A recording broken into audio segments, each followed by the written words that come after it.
This game is brought to you in high definition by Time Warner Cable, the official TV, internet, and home phone provider of the Kansas City Royals. It is a cool, windy September evening.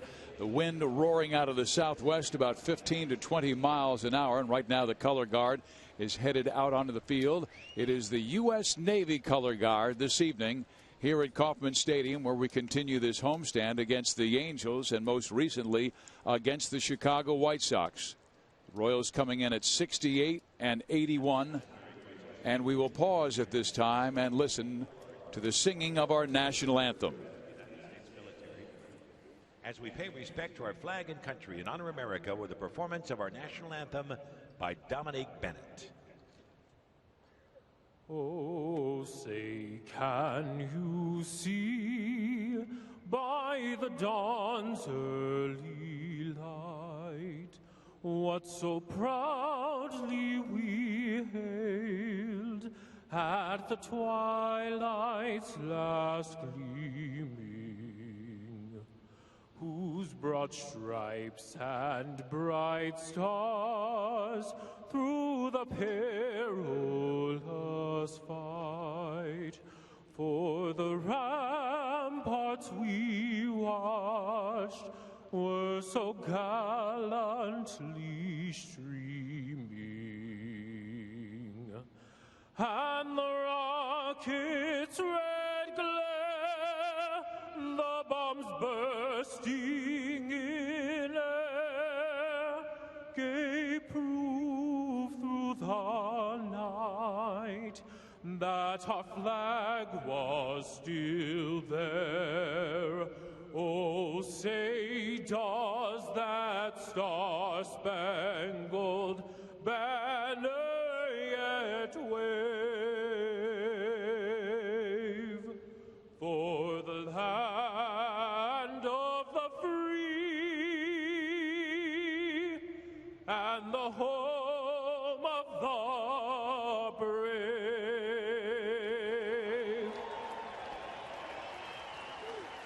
That is Dominique Bennett singing the national anthem here at Kauffman Stadium before game one of this three-game series between the Royals and Cleveland Indians. We just did have a wonderful induction into the Royals Hall of Fame. Former groundskeeper George Thoma became the 25th member of the Royals Hall of Fame when he was inducted during a pre-game ceremony this evening. There is Manny Acta. He's of the Cleveland Indians, their manager, and they are 62 and 88. And as we take a look at the Subway standings, this is a team that was in first place earlier this year and right now is in dead last place with the Minnesota Twins 19.5 games back. And Rex, the Cleveland Indians, a proud organization. They've won the Central 7 times. They have never finished in the cellar of the American League Central. No, and especially after they spent 56 consecutive days in either first or second place from early April to July 14th. That's the shocker, that they were good. They were at the top of this division, and then all of a sudden all the wheels fell out, not just a couple of wheels. And it's something that Manny Acta hasn't been able to stop, but he has talked about the pride issue and that these players are big league players. By golly, they need to fight like mad to stay out of that cellar if they're going to do, if they're going to be finish the season strong. That's what he wants. Manny Acta knows that he will have a test tonight because Luis Mendoza beat him in his last start on August 1st, holding the Tribe to just 2 runs and 7 1/3 innings. But Luis Mendoza has not pitched, Rex, in 8 days since September 13th because of strep throat. Yesterday he said he felt outstanding. Your thoughts on a guy bouncing back not only from the time off but from strep throat? Well, time off usually dictates a stronger arm and more velocity, which is not necessarily good for a sinker ball pitcher, because when you overthrow it, the ball doesn't sink, it stays straight and it's hittable. However, will the strep throat issue, will he be weaker? Will he not have the stamina? So we'll have to kind of take a look and see how long he'll stay in this game. He may just be able to go 5 innings, but if he can get some early count outs and bury that curveball and get some strikeouts, he might could stay in the game through 6 or 7. Here are the Indians, 18 and 47 since the All-Star break. Shin Soo Choo will lead things off, and look at the load of lefties they have in the lineup. for Luis Mendoza, including Kipnis, including Santana's a switch hitter, and Cabrera, who will be batting from the left side as well. Brantley, Hafner, Kochman, Chisenhall, and finally Ezekiel Carrera. Okay, Luis Mendoza for the Kia reports. Strike one. When he gets ahead of the opponents, are only hitting 176 off of him. And worm burner, he's a ground ball machine. Make newly inducted Hall of Famer George Toma, groundskeeper, happy and kill those worms out there. Bring those ground balls to the defense. He's due for a W. His last win was August 17th. And he needs some run support to do that, though. So he'll be counting on his offense. And when you're a sinker ball pitcher, why not use that defense? Here is Chu, who's batting .276 with 15 home runs. But like most of the Tribe hitters, they have been really in a bit of a drought since the beginning of July. The first pitch by Luis is outside, ball one. But Chu is a guy with tremendous power. He went back-to-back seasons in 09 and 10 where he hit 300, hit 42 home runs, and had 69 doubles in that 2-year period. Then a lot of injuries last year, and once again he has been behind the 8 ball with some ailments this season.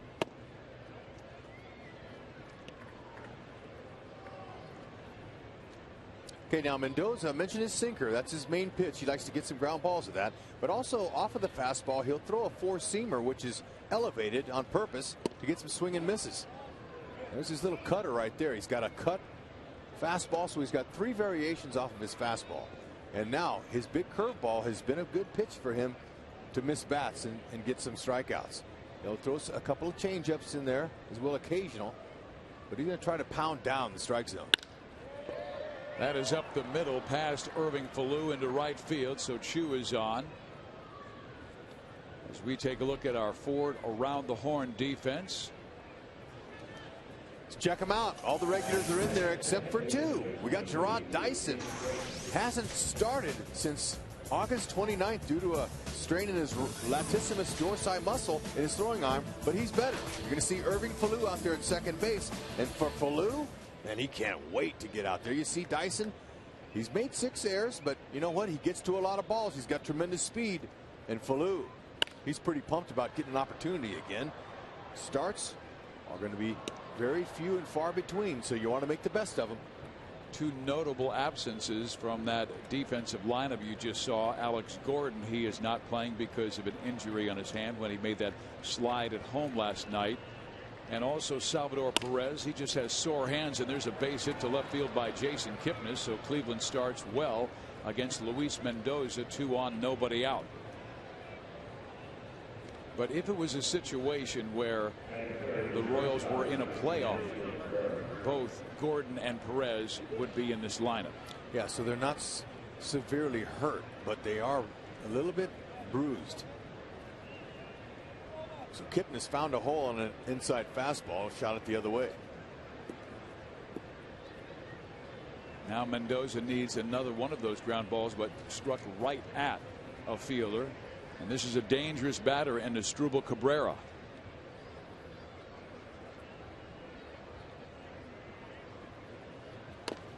A bunt try by Cabrera. It's a good one, and Mendoza off balance, gets his man.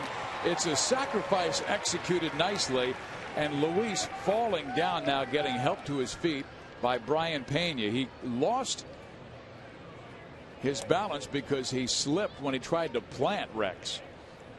He did, but he recovered marvelously. Look at that play, man, from the seat of his pants. That's some good athleticism, I'll tell you that. Cabrera doing the right thing. Sacrifice bunt, getting the ball down, moving the runners. Boy, Mendoza was fortunate and lucky to get an out on that one. I liked how they took a little bit of a time to replace his divot after he fell, especially in front of newly Hall of Famer George Toma, who is a head groundskeeper here. It's a little courtesy for George. Now it's really pick your poison, because Carlos Santana is the hotter of the 2 next hitters. First base is open. Santana hitting .280 with 11 home runs since the All-Star break, and Brantley has been very quiet the last month. Okay, the last 5 games, Cleveland, they've been hitting 370 with runners in scoring position. So last 5, they've been hot. Cleveland beat Minnesota last night in 10 innings 4-3 as Casey Kochman got the game-winning hit in the 10th. Royals had their own drama here with Eric Hosmer's walk-off in the 9th. 1 ball, 1 strike. Royals took 2 of 3 from the Chicago White Sox, who lead the Central by 13 games over Kansas City. After the Royals lost game 1 by just 1 run, they won the next 2 3-0 and 4-3. Got to believe Chicago's glad to be gone. Oh, you know what? And as they left a nice little card in front of the Royals locker room saying, go get those Tigers in the 7 games you got with them, like you've gotten us. Kansas City goes to Detroit for 4 starting on Monday, and then finishes the season against the Tigers with 3. And Ned Yost said he would play his best players against the best team. He knows this is a playoff chase with both the White Sox and the Tigers gunning it out for the Central title. One of them could get a wild card as well. Royals right now in 3rd. Okay, pretty interesting batting stance for Santana. Uses that toe. See, he's up on his toe. I mean, it's like a ballerina, man. I mean, or a ballet master. Look at him. He uses that for balance, and that helps him hold his weight back. Everybody has their own different way of getting started. But that's kind of unusual to see him up on his toe like that. It's not like he's on the balls of his feet. He's on his tippy toe. Mendoza with a prime pitch with a runner at 3rd base and less than 2 outs, so he gets that critical strikeout, and a good breaking ball. Brian Pena smothers. Excellent finish pitch. We talked about the curveball. That's what he uses. Starts up so high, he's got good depth. He doesn't overthrow it. Takes a little bit off, gives it a little more break. Well, here is Michael Brantley. He's been much stronger on the road than back home in Cleveland, hitting .305 away from the city by the lake.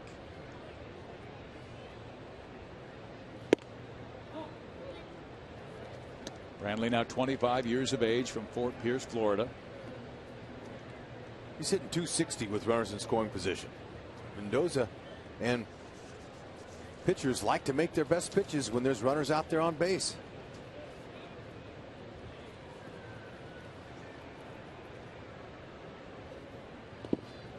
Good block by Brian Pena.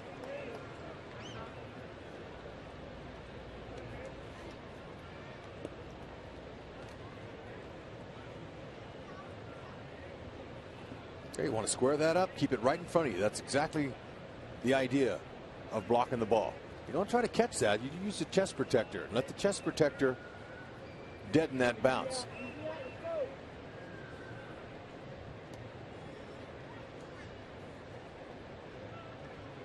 Brantley just 2 for 10 against Mendoza, but he is hitting .330, .313 against Kansas City this year. Runners on 2nd and 3rd, 2 out. Barely misses outside.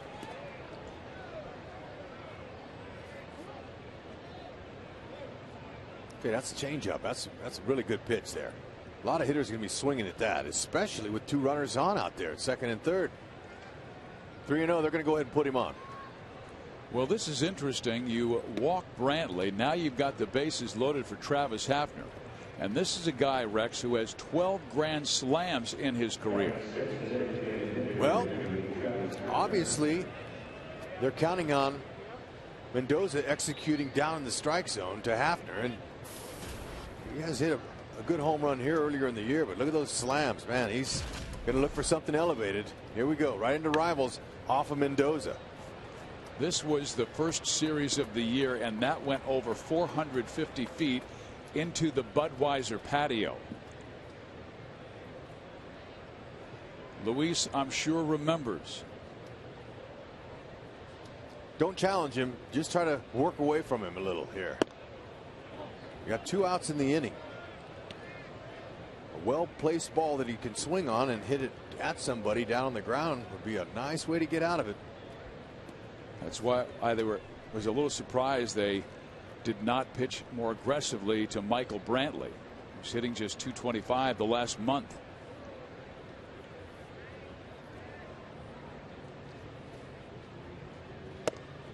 And now Mendoza has overthrown in the first 2 pitches, well wide of the target, a 2-0 count to one of Cleveland's best power hitters. The inning did not start well as Chu singled to right field. Kipnis singled to left field. Cabrera sacrificed them to second and third.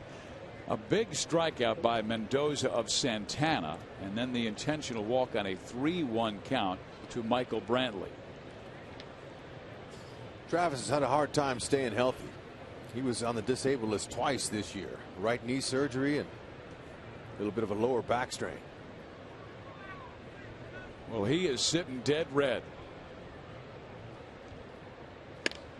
Got the fastball, but it's one hop to Irving Falou, and Mendoza gets out of trouble in the first inning. Leads the bases loaded. Take your chances. Nice job.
West, our time and temperature is brought to you by the parking spot. Not a cloud in the sky. Our temperature 75 degrees. First pitch at 7:15. We've got baseball. Great fireworks show to follow. And here is Gerard Dyson back in the starting lineup for the first time since August 29th. He'll be followed by Escobar, Moustakas, Butler, Francoeur, Hosmer, Pena, Lowe, and Falou. We told you Gordon and Perez not playing because of minor injuries. And the pitcher, Justin Masterson, Rex, big guy at 6'6", 250. He is. And he's got a good hard sinker, 90 to 93 miles an hour, slider and a changeup. And he's kind of a slinger. Got a lot of arms and legs coming at you. Now he wants to match his career high in victories with 12. That's what he would need to at least go 5 and hold on to that lead. But you never know what you're going to get from him. Last time he faced the Royals, he gave up 7 runs in the first inning and gave up another one later before leaving in the 6th. So kind of inconsistencies from him. Kochman takes care of Dyson, and there's one out. But he's either been very, very good this year or very, very bad, and he has a good defense to work with. Start with that man, Casey Kochman. Yeah, Koch can handle first base, no question. Now Brantley, he can go get him this year. He's showing that he could be a legitimate center fielder. But Kipnis, love that guy. Kipnis to me is a gamer. He's a dirtbag. He's a guy that likes to get dirty, plays hard. You know, he's only made 6 errors. He's really improved defensively, and he can hit. So can this guy, Alcides Escobar, batting .295. And he lines this one off the glove of Kipnis, who still has time to rally and then throw out Alcides Escobar. What a recovery that was. He should have had it on the catch. He says, man, I had that in my glove. It popped out, but look, he didn't panic. Okay, picks it up, throws off balance on his right foot. Escobar coming down that line. Good recovery. Masterson says, I like that. Way to help me out. Should have had it the first time, though. Masterson probably told him. This is Justin's 32nd start. He has been one of the Indians' starting pitchers who has been able to stay healthy this year. But he is pitching on an extended 5 days rest after taking that 5-3 loss to the Tigers on Saturday at Progressive Field.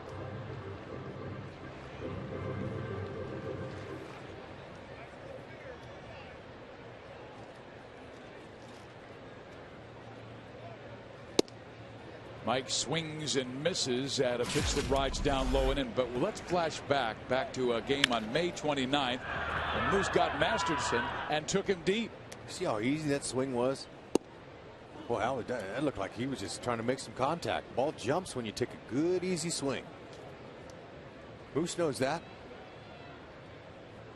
Finishing strong. 20 home runs. One more ribby. He's got 70. Now Masterson, he's second in the league in runs allowed with 113. So you can't get to him. The one number that really jumped out at me, Rex, was the number of walks he's had this year. 81. There's a chopper to his second. Kipnis could run it to first himself. Instead, underhands, and Masterson with a masterful first inning. He gets the Royals in order.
Sunday to enjoy face painters, balloon artists, kids entertainment by Radio Disney, and much more. Sundays at the ballpark is your family destination.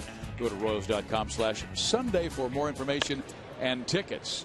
First pitch swinging is Cleveland, and Casey Kochman is thrown out.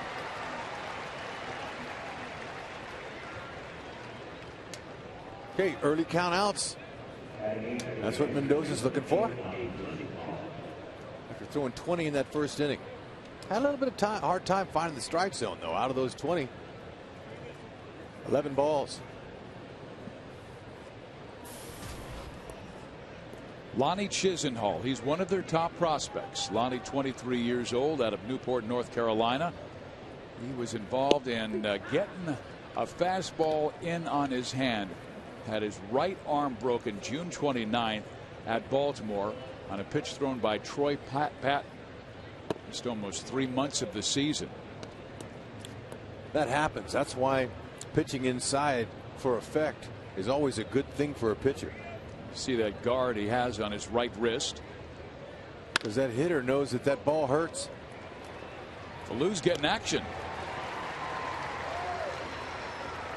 the man from Falou. Happy to see him back. Guy's got it.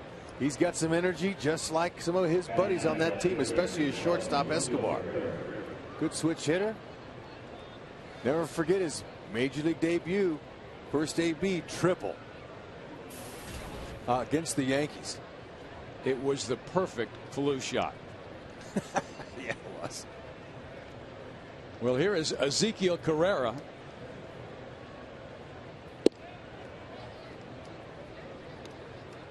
Carrera's 25, out of Venezuela, acquired from Seattle in 2010. And he chops one up the middle. How about this? Irving Falou ties a major league record. Held by thousands. Great play, though. Assists in one inning.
Legacy seat. Joe is one of Safe Home's valuable and beloved volunteers staffing the front desk of the Domestic Violence Agency, which provides shelter, support, and prevention services for the Kansas City community. Every Friday for the past 4 years, Joe works the front desk at Safe Home, where she is well known for her warm smile and welcome to every visitor.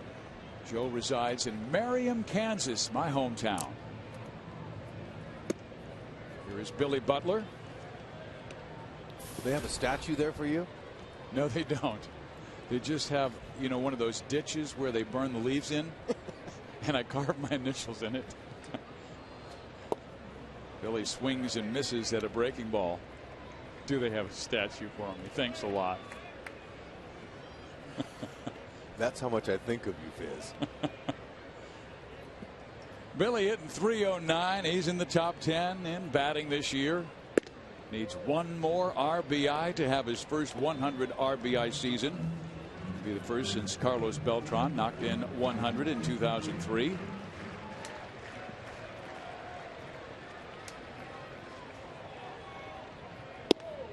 Three and two. You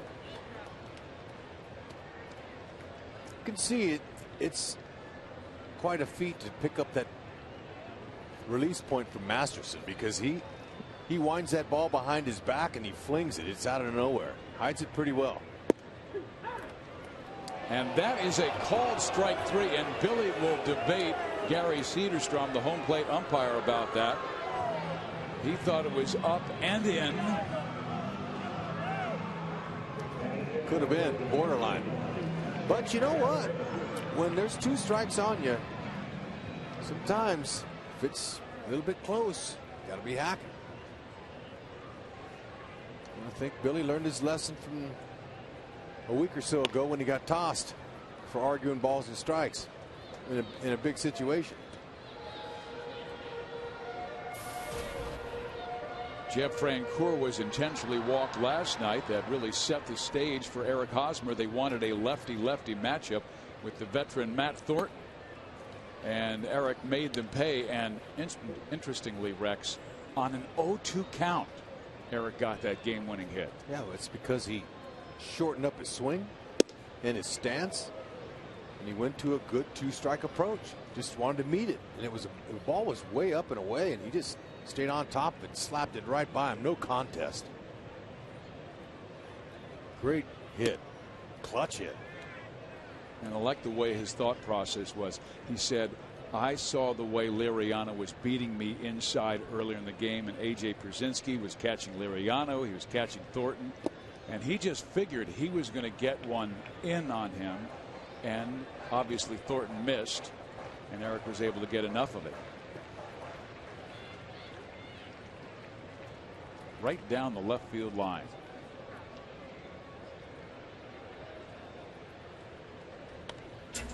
On the hands of Jeff Francoeur. Yeah, that's a swing I didn't really want to swing, but I did. He stopped. It was just kind of an abbreviated stroke. As you can see, he's choking up more now. Well, we've talked about that some, and he said that he's able to get better balance. He just wanted to fight that one off. And he shoots it to right field. And Jeff stops at first base. Chu has a very good arm, and Francoeur is on for Eric Hosmer. Well, just a reminder as you enjoy a cold one to look forward to Miller Time later in this evening's ball game. It's brought to you, of course, by Miller Lite.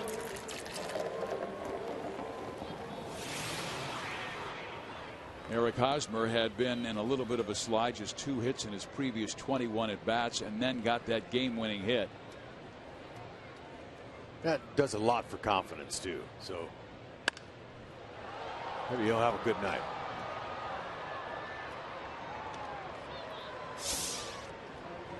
The Royals have 7 walk-offs this year. Moustakas got the first back on June 13th against Milwaukee. Then the very next night, Pena got one. Billy has one. Salvador we saw on Saturday, which was sensational against the Angels because the Royals trailed in the 9th inning 2-0 going in. I put a little star by that one because that was special. One of the most exciting games this year. Walk-off homers are always good at home. Of course, that's the only time you can get them. All the scouts tell us this is a young team to watch out for. Eric Hosmer just 22 years of age. He'll turn 23 next month.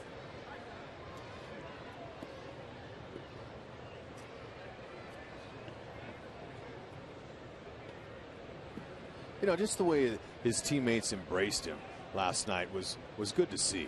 They realized that he's pretty much struggled most of the year, although this month of September he's showing signs of shortening up his swing a little bit. But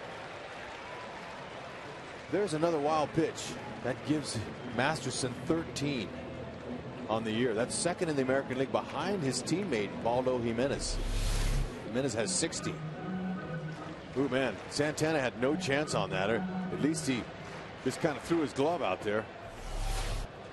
Rex, we saw his major league debut and he had electric stuff, but sometimes he has trouble harnessing it. I told you it's tough for the hitters to pick up his release point, and it is for Santana as well. Hosmer swings and misses, and down he goes, striking out against Justin Masterson. Now has 2 Ks in the game. Justin had 8 strikeouts, Rex, in his last start in only 4 2/3 innings. But he had to throw 106 pitches in not even 5 innings. Okay, that's that pitch there that Hosmer is going to have to learn how to either lay off of it or pull it foul or hit him, take them homers deep around that pole so they'll stop pitching him in there. Now Brian Pena. He's not played since September 13th, and that was in the 10th inning when they had him play first base. It's one of the things about Brian, Rex, during infield practice. You'll see him at third, at short, at first. He just loves being out there. Yeah, you know, when you catch once a week, you got to get some exercise and work and take some ground balls. He likes doing that. I was watching Ned Yost hit him some smashes at third base that Brian was diving for. He didn't want to let it get past him. And I looked at Ned. He looked at me and he goes, "Watch this one. I'll get him here." Good hitters count for Brian. 3-0.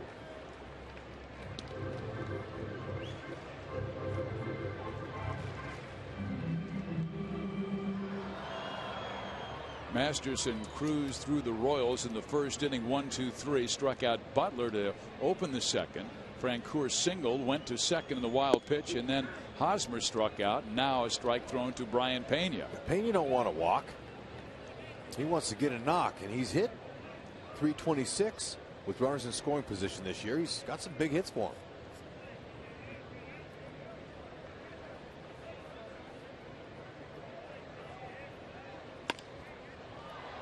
Out of play, count is full, 3-2. Kansas City 3-3 on this homestand, winning 1 of 3 against the Angels, taking 2 of 3 from the Chicago White Sox. Could have swept the Angels with a little bit of luck. They played good. 6 of their last 7 losses, Rex, have been by just 1 run. Right, they've been in every single game.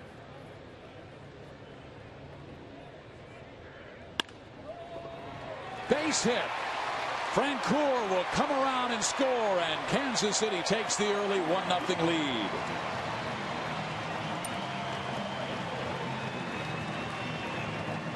That's why he doesn't want to walk. He can get a hit and knock in a run. He's got that ability. Hits it wherever it's pitched. Look at it, he just went with that. Good short, quick swing by Brian. Trying to make the most of his starts here at the end of this season. Chisenhall slowed it down just enough to make a no contest at home. Here is David Lowe, and while Lowe is up, let's bring in Joe Goldberg. Well, nice hit there, Fizz, by Brian Pena, and I'm a day late on this. Not Brian's fault, my fault. He asked me yesterday to pass on a happy birthday to his mother, Carmen Puente, so we'll wait for the RBI translation. I missed it yesterday, but a happy birthday to Carmen from her son Brian and her grandsons Brian Jr. and Javi Pena, and that right there, reason to celebrate a day late. That's right. What a nice present. As you would say, HUD with a stake attached. That's right. RBI. David Lowe, the batter, is looking for his first base hit on this homestand. 0 for 7. That has dropped his average to .235. Had a solid AAA campaign, hitting .275. He has been playing with a right hamstring problem. And there is a base hit. That is his first of this homestand. Pena stops at second base, so that's 3 hits in the second inning for KC.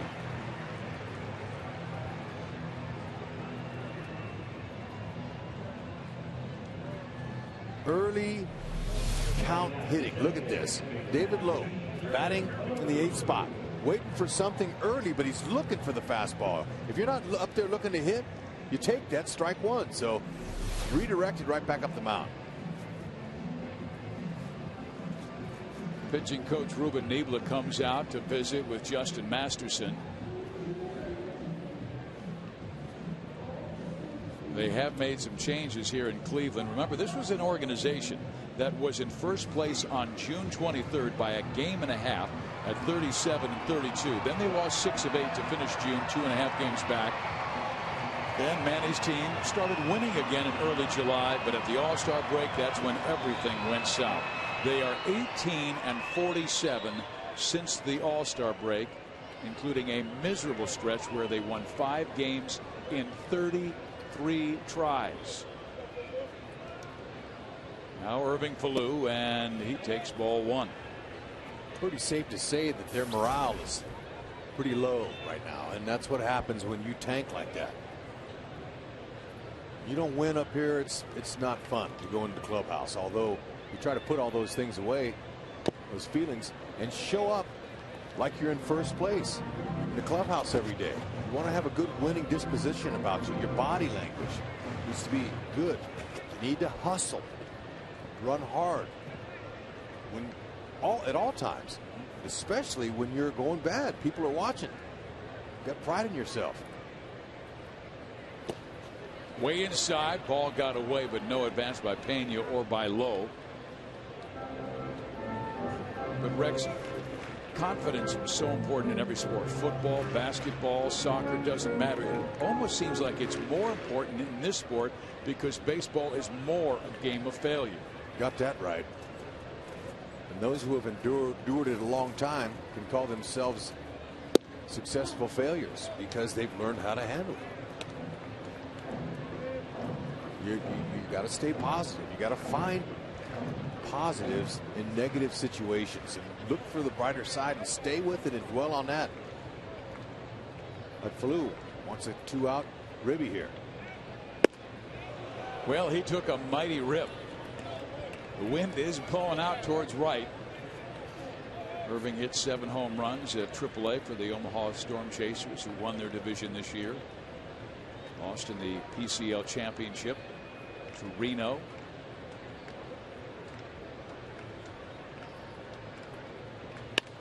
Falou tries to drop one into right. Yes, he does.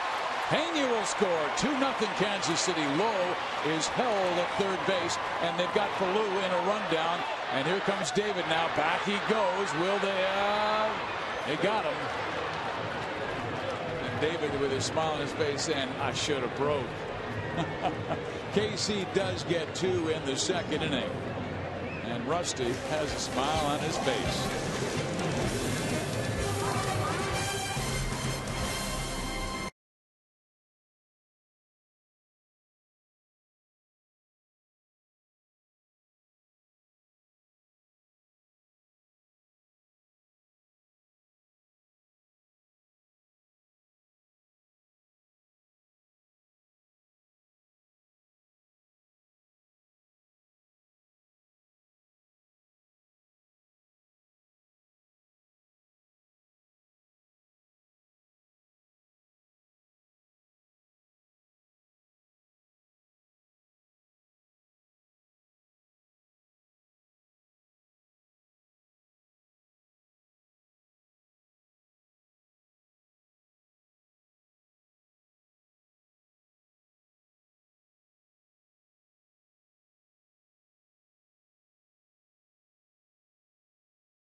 Royals a 2-0 lead. We take a look at Toyota League leaders in the National League. Melky Cabrera, at least going into today, suspended but had the batting title lead by quite a bit. Rex, help me out here a little bit, will you? Things have changed. And that's an X, that's an okay X there, but that's even better. Nice job, Rex. Melky is gone from the top of the batting average lead, and it was interesting, guys, the way this came about. To win the batting title, you need 502 plate appearances, and the way they figure that out is you need 3.1 plate appearances per game your team plays, not that you play, and every team plays 162 games. 502 is what you need. He was at 501, but a rule, as part of the rules, basically states that if you're short of that 502, you can add plate appearances, add outs, and as long as in the end your average is still above everybody else's, you win it. Well, Melky Cabrera petitioned the league and asked the Players Association to have himself removed from this, basically saying, and his quote was, "I have no wish to win an award that would be tainted." So baseball, the Players Association, the Commissioner's Office pretty much just got rid of the end of that rule that I just described for 2012 if it involved somebody that had violated the drug program in the league. And so his name will not be atop the list at the end of the year, but sort of an interesting little rule change on the fly today. Yeah, but I think that's a class move by Melky. Chu lines out. And Rex, it is interesting during this political season that you can pull out of the batting race. Well, you can under those circumstances. Take some pressure off of the league. And McCutchen, who has a chance to win it. With 501 precincts in, Cabrera pulls out of the race, declares McCutchen the winner. You know, they're not necessarily setting a precedent because they just said for 2012, but as long as we have guys violating the drug program, and we're talking about a guy that was the all-star MVP here at Kansas City, was a great player for the Royals last year. We're not talking about a no-name guy, and we're talking about someone that had a spectacular season until being busted. And the question is, what happens if it comes up again? Do they need to do this again and again and again? I'll tell you what I would do, guys. I would just say, hey, oh, by the way, Irving Falou fields another ground ball. That's happened over and over again so far this game.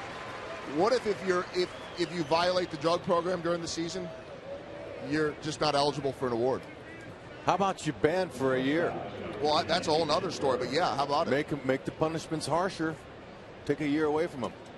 Well, I would also like to see the Players Association in Major League Baseball come up with stipulations and rules, Rex, where this is what you can take. This is a supplement you can take. And I'm not.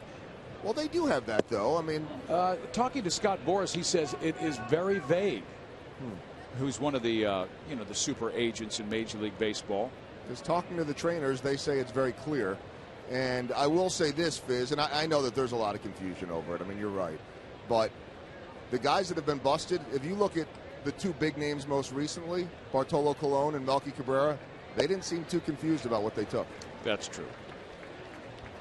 So we're probably talking about two different things. And I just think that, if you get busted during the season, Ryan Braun almost got busted and ended up, fighting it and coming out on the positive in the end. He had been the league MVP. But that was after the fact when all that came out. I think if you get busted during the year, then you're not eligible for titles and awards and all of that kind of stuff. And Hud, I agree with you, 100 games, maybe that helps a little bit more. Although, what do you figure? Melky lost $50-60 million potentially in free agency. That's got to be some kind of deterrent. No question. 2-out base hit by Asdrubal Cabrera. That will bring Carlos Santana up. Kansas City leading 2-0 on RBI singles by Pena and Falou in the bottom half of number 2. Santana struck out with runners on second and third in the first inning. That was an inning where Mendoza was able to wiggle out of a bases loaded jam, getting Travis Hafner on a ground ball to second. The last 6 outs recorded by Kansas City all have involved Royals second baseman Irving Falou, either on an assist or catching a line drive. Bunt try by Santana. The Royals had 3 infielders on the right side, 1 lone man on the left side, and Mike Moustakas at shortstop. So if that bunt was a good one, he would have walked to first base successfully. Yeah, the key to that is obviously to get a good pitch that you can bunt, but not rush out of the batter's box. Stay there, see the ball down, and then run, because there's no need in trying to run out of the box when you can beat it easily by just keeping it fair.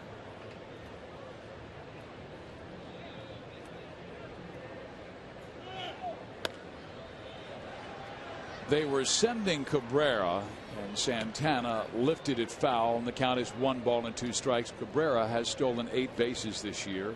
Cleveland trying to be much more aggressive in the second half, creating scoring opportunities. They do have 99 stolen bases this year. Kansas City 4th in the American League with 123. Hey, Joe.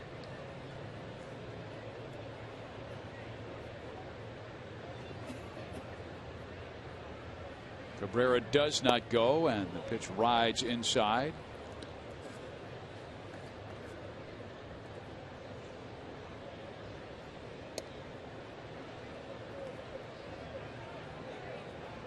Santana's smart.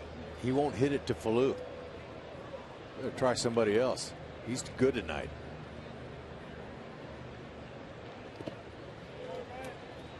The count is full 3-2. Just 2 weeks left in the season, 13 games to go. 3 with Cleveland. Then the Royals will go to Detroit and Cleveland before finishing up against the Tigers.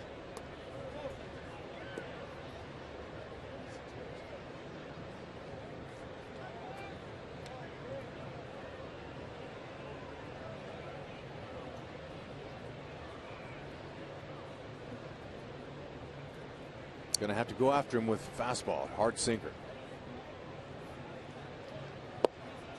That was a breaking ball. Yeah, he broke it. That is the second walk in the game for Mendoza. The first was an intentional pass of the man now coming to the plate, Michael Brandt. He thought he was going to be in swing mode. That's why he threw that.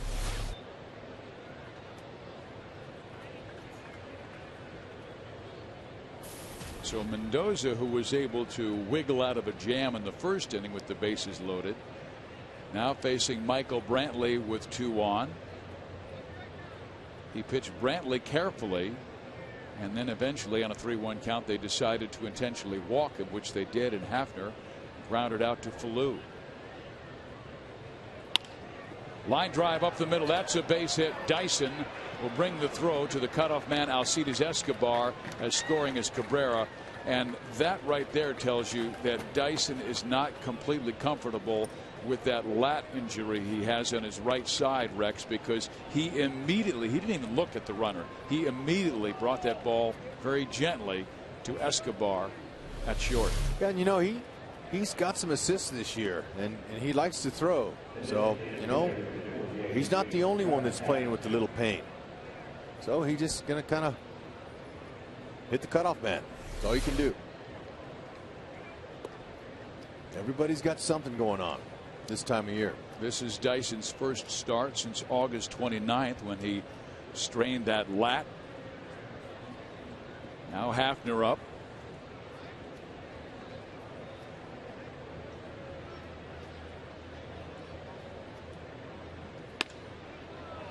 And he dumps one into left field, but guess who's there? David Lowe takes a base hit and an RBI away from Travis Hafner. And Mendoza will wait for him to say thank you very much. Another highlight tape play. That's a beauty.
The Royals lead the Cleveland Indians in game 1 of this 3-game series by a score of 2-1. Fans, come out for the night where we salute you, the fan, for all your loyalty and support this season of Royals baseball. Fan Appreciation Night is tomorrow versus the Indians.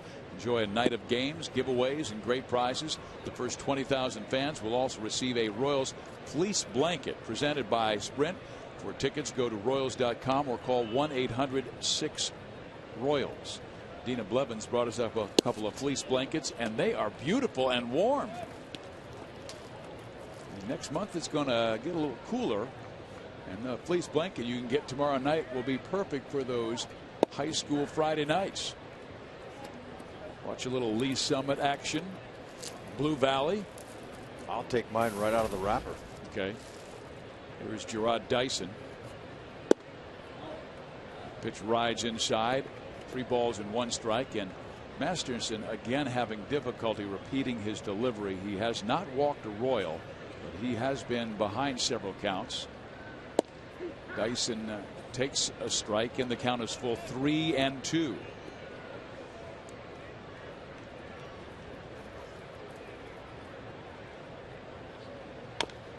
Tapped foul. It is interesting to watch Masterson throw, Rex, because he's not quite sidearm, but he's not over the top. And I would imagine it's a delivery that's a little difficult to repeat. It is. It's 3/4. And that's where you get some good sink by that, dropping that arm angle down. The ball has a tendency to sink and move away to his arm side. Yeah, he said the key for him is hand placement more than anything else. He said, as long as my hand stays on top of the baseball, I'm fine. Well, he misses low here, and to start the bottom of the 3rd inning, he walks the Royals' fastest man.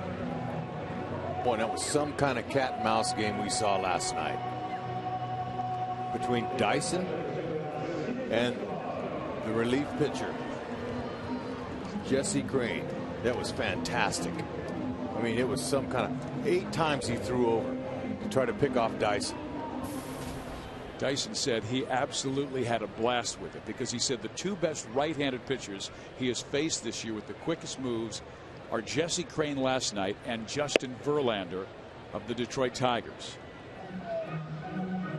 And he had the attitude out there, and I could see it from his body language.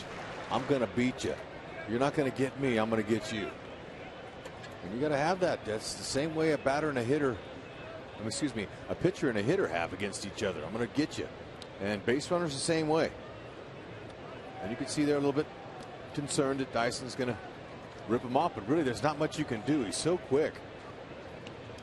He is such a weapon for Ned Yost. When they brought him on to pinch run for Billy Butler, I mean, every single eyeball in this ballpark was watching him, and he knew it. And he has an attitude at first base. And I thought his base running was as much a part of the Royals' victory as Eric Hosmer's base hit. I would agree with you. Especially that time of the game, he was the guy. I mean, Crane was drained after that. Thornton then makes a mistake on an 0-2 count. And Hosmer got the deal done. But Dyson sure did put a lot of excitement in it. He goes. There's a base hit to left field. Dyson turns second, hustles to third. They've got no chance for him there. And all of a sudden, KC has a first and third with nobody out. Speed. Yeah, nice chop knock, too, right over Chisenhall's head. He heard the sound of the bat. He looked back and he said, all right, I don't care if that's to the left fielder right in front of me. I can still beat him. And that was a sinker. It stayed up.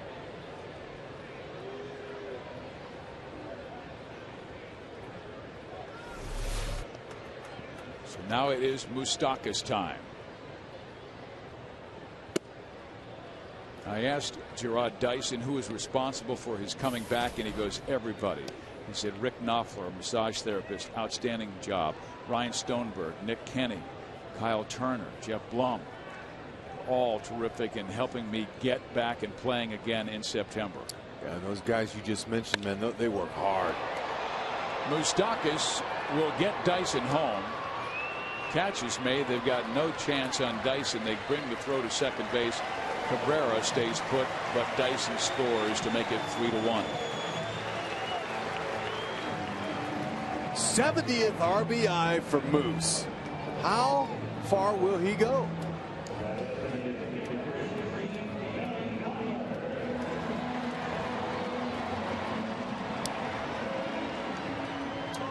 Here is Billy Butler, who is 1 RBI shy of 100.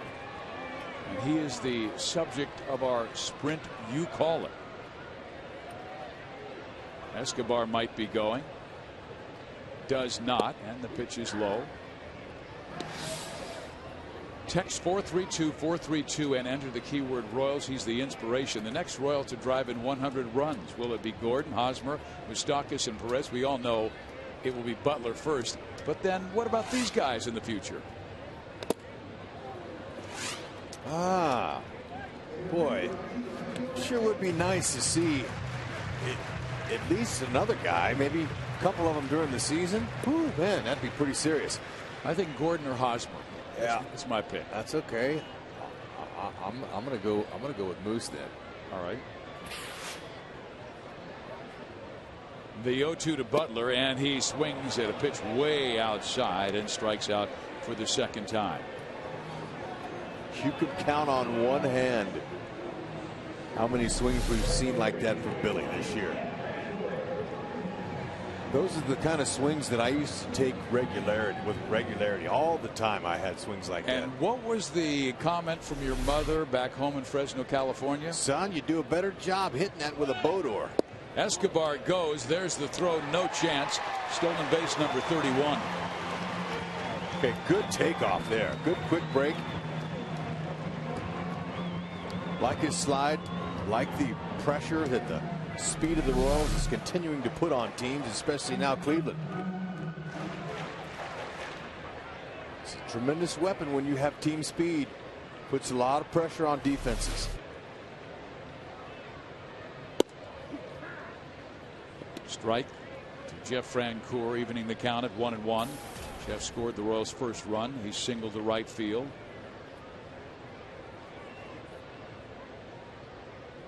After a wild pitch, he scored on the base hit by Brian Pena.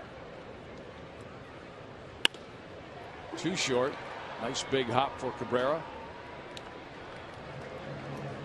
That'll do it for KC, but they score another run on one hit, a steal, and some sharp base running by Dyson.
All the highlight shows David Lowe stretching out, robbing an opponent of a would-be double. Says, look, I can do it again. He's got good speed, takes good angles. That's what happens. Took a base hit away from Hafner and a run away from the Indians in the third. He's aggressive. He's playing with a sense of urgency.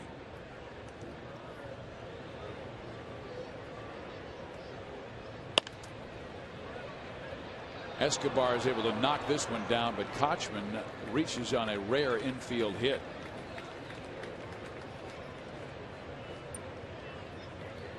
Esky, he wanted to make that play big time. Just got under his glove. Runner would have been the right guy too. Koch not that fleet of foot.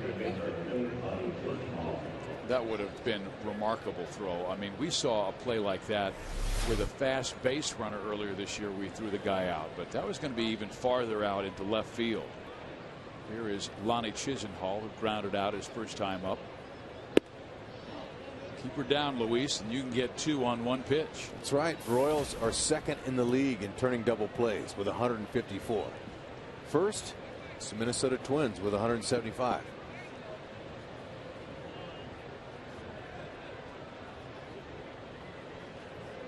Worm burners. Right at him. Rex, that doesn't necessarily say that Minnesota has the best defense. No. But Minnesota, their pitchers are dead last in strikeouts.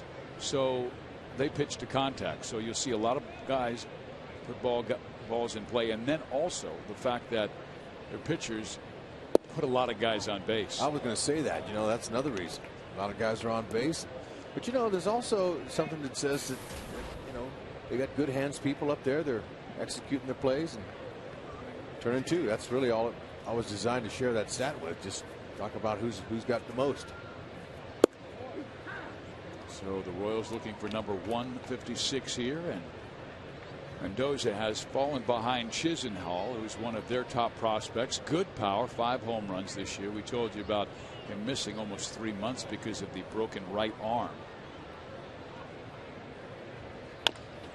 That's up the middle. Falou for 2. Told you, man, that's can't be hitting it for Falou like that if you want to get a base hit. He's on top of his game. Just like we talked about. Little bouncer takes you right to the base. That's as easy a double play as you'll see. Sliding base runner comes in, but you just step aside. If he comes at you, you got to jump aside. Chris Getz, meantime, we're told, had 7 assists twice this year, and we have Irving Falou for 1, 2, 3, 4, 5, 6, and he also has caught a line out. So Irving's been very busy with his name penciled in. Royals carrying several infielders, with Johnny Giovitelli getting most of the starts, and then Tony Abreu and Irving Falou around that second base bag.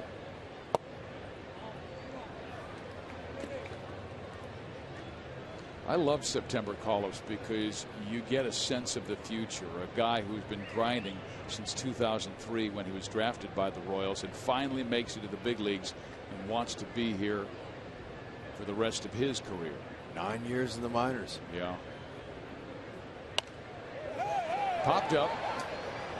Brian Pena. They should let Falou at least come in and have a chance at it, Rex. Not going to happen. It's Brian Pena and Mendoza with a shutout for it. Kansas City with a 3-1 lead over the Tribe.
by your Midwest Ford dealer.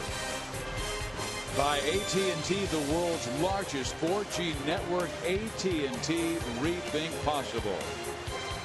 Here at Kauffman Stadium, a beautiful shot on a gorgeous evening in Kansas City. Royals lead the Indians 3-1. Game 1 of this 3-game series. Steve Physiok, Rex Hudler, Joel Goldberg with you. Ryan Lefevre off on the radio side with Denny Matthews tonight. Here is Justin Masterson with Eric Hosmer. Swings and pulls it to the right side. Nice play by Casey Kochman. And from his wallet, he throws accurately to Masterson.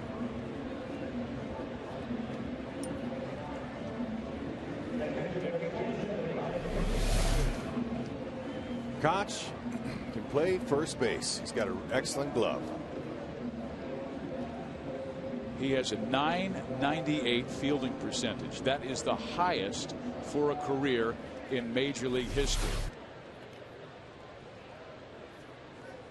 Drafted first round by the Angels and then moved around baseball, now with Cleveland last 2 years. There's Brian Pena, who gave Kansas City their start with an RBI single to left field and then scored the second of the 2 runs in the second.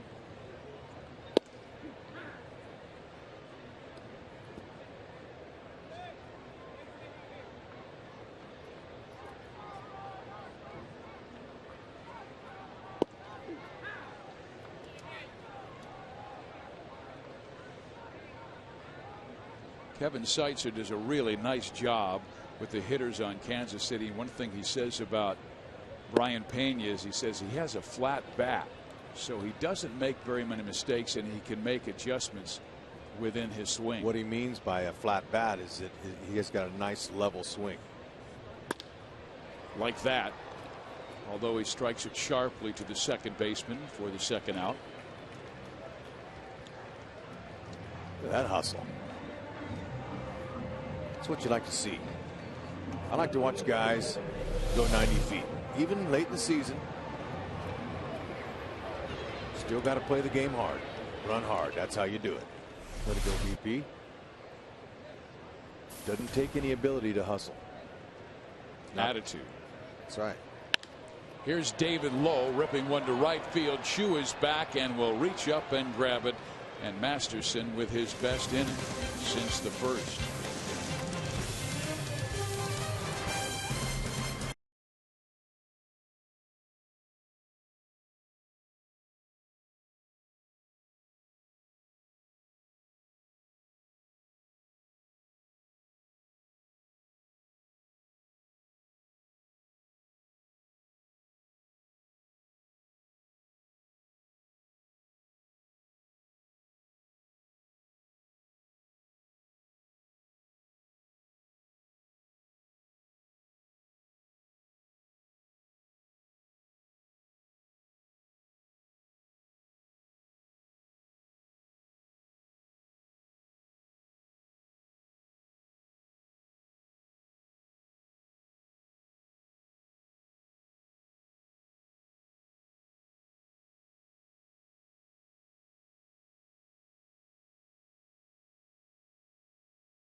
Kauffman Stadium out in left field, Hall of Fame suites, joined by Royals Hall of Famer George Toma, 25th and newest member. First off, George, and congratulations, so well deserved. How does that sound? Royals Hall of Famer George Toma. It's great. It's unbelievable. You know, being a coal miner's son from Pennsylvania, and 70 years later, you're in the Royals Hall of Fame. If you look at the scoreboard, this one is the jewel of them all, just like the crown up there. It's unbelievable, and everyone has so many great stories to tell about your years here, but I want to go back, and I know you talked about it earlier today with the media, to what things were like when you came here in 1957. Well, actually, the ballpark was really bad, you know. Emil Bozzard, John McHale called me and told me they gave permission to the Kansas City A's to interview me, and I called Emil Bozzard, and he was the groundskeeper of Cleveland, one of my mentors, and he would come in here to help Lou Boudreau a couple of times a month to try to straighten up. He said, stay out of Kansas City. The field's bad. In the spring, it'll flood you out. In the summer, it'll bake you out. Don't go. But I like challenges, and I took it. And in about 2 months, we turned it around. And turned it around forever. And then, of course, you had the AstroTurf years. But I know talking to guys like John Wathan, they said you still would get on them. John said the first day he came up, he's spitting out the seeds, and he was a tobacco chewer back then, and you didn't want guys messing with that. No, it's not only that, but we had a good ground crew, and that'd be a lot of extra work for him, and I didn't want to have that extra work. But in my 70 years in this game, I never met a bad ball player, never met a bad owner. Everybody's been great. I know we heard the stories over the years from Frank White, who would say that you'd let some of those guys over at Municipal Stadium as they were going to school next door sneak in late in the games. Well, as soon as we open up the back gate for them, you know, and there's people, them are the people and all the people of Kansas City. They made George Tolman. All the people in the 5-state area, their fingerprints are on this award. Jeff Montgomery, who now, of course, is in the Hall of Fame with you, or you're in there with him now, was saying that you told a really fun story today about what happened when Major League Baseball lowered the mounds. Tell me what you did and what ended up happening. Well, actually, Al Dark came to me and he said, George, we've been friends for years. I said, yes, Al. He said, I'm calling you before the game from the umpires. He says, your mound is too high. I said, no, it's exactly 10 inches above the level of home plate. I said, yeah, I raised home plate 3 more inches. So that's groundkeeping by deceit, but we have to do it at times. Yeah, you got to do what you've got to do. And I wonder, too, now, I mean, you're still so involved with many different things. Spring training with the Minnesota Twins down in Fort Myers, the Super Bowl every year. How much do you still enjoy, at 83 years young, being involved in all that? I still live it for day to day, you know.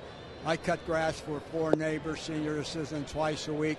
I use my push mower, and that's my walker at my age. But, you know, this is unbelievable, and I'd like to thank the Hall of Fame committee, and especially Dan and David Glass and all the people at the Royals organization. I wonder, I've always enjoyed asking people over the years, and of course we see you out at Kauffman Stadium all the time and always enjoy that, but a lot of people, they come back over the years and they can't believe all the renovations. But you look out at this field now and you look at Trevor Vance's crew and the accolades that they get around baseball. What do you think when you see this? Well, let me tell you this. Trevor's the best groundkeeper in the major leagues today. He's working in a transition zone. The drought, the heat, and look at the beautiful field he has. We hired Trevor in 1985. And he came a long way. And the field here is my design and Dr. James Watson. And look the job he does to keep it up. When it rains, you don't see Trevor out there with squeegeeing the water out of the outfield. What's important with Trevor to me, you have turf management. And the first 3 letters in management is the most important one. The M, the A, the N. And Trevor is the man. He does a great job. They all do, and you never hear a complaint about this field. That's not the case in a lot of other places around baseball, and you're right, this is a tough place. It can be a tough environment. I'm guessing, because I know Trevor gets this, the number one question you got from just everyday folks like, you know, me and even ball players over the years was, well, what do I do with my lawn? What do you tell people? Well, actually, no way you can have a field like this and have your lawn. You know, I'm trying to do it now. But if people just have enough money once a year to do their lawn, now's the time to do it, not in the spring. Now is Mother Nature's time. You can't fight Mother Nature. I also know that you used to have a little bit of a saying for those that would step on the grass. Well, I have to say, and I would always say, grass grows by inches and is killed by feet. Remember one time Alfred Morris went up to Cedric Tallis and said that I was on him too hard about the grass. And thing of that is Cedric Tallis said, hey, Fitzy, he's more important than you. And Al tells that story. Well, I just want to say from all of us at Fox Sports Kansas City, I know Royals fans and so many of whom grew up watching you on the field here and next door with the Chiefs. Congratulations. It is absolutely well-deserved, and it's going to be great for all these years now to see your picture in here and be able to say Royals Hall of Famer George Toma. Well, I'm glad that's going to happen that way because it's a beautiful Hall of Fame, beautiful Kauffman Stadium, and we'll be playing in October shortly, and that's going to be great. That's a whole nother issue with weather, isn't it? Oh, well, October's World Series time. It's all worth it, and you deal with the cold. George, congratulations. Well, thank you to all your people that on the 5-state area, wherever you go on this network. May all your good fortunes be as numerous as blades of grass and then some. I can't get you to come mow my lawn? Don't do it. Don't do it. George, congratulations. Guys, he is still incredibly active and has some amazing stories and so much energy. It's the Royals Hall of Famer, George Toma, back upstairs to Hud and Fizz.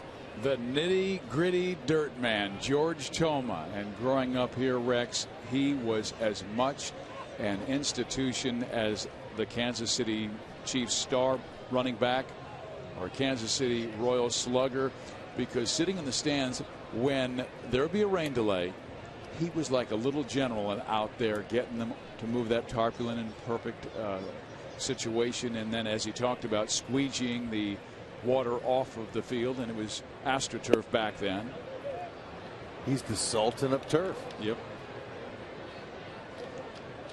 George Toma, great interview, inducted into the Royals Hall of Fame. Great job by George. Ah, man, I was entertained by that. Meantime, we got a ball game. Kansas City leads the Cleveland Indians 3-1. Cabrera's at second base. Santana with plenty of power, and there goes Cabrera to third base, and will successfully steal it because Luis did not really pay much attention to him. And with Moustakas swung over towards short, that gave Cabrera a better jump.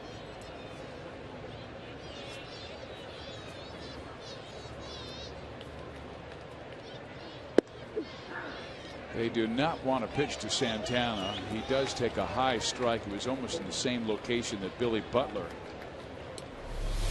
struck out on. That was called a strike. That was a strike on Billy Butler earlier. Yeah, and it sure did look a little bit inside and high. Santana may have missed his pitch, pops it up shallow left, and almost colliding is Lowe and Escobar, but David comes out of nowhere to make his second diving catch. Grass stains on the jersey, and why not? Because we are paying tribute to the man who's all about man, the Sultan of Sod.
Generations of loyal baseball fans featured in the grand walkway at Kauffman Stadium. Make your mark in Royals history by etching your name or special dedication into a lifetime legacy brick.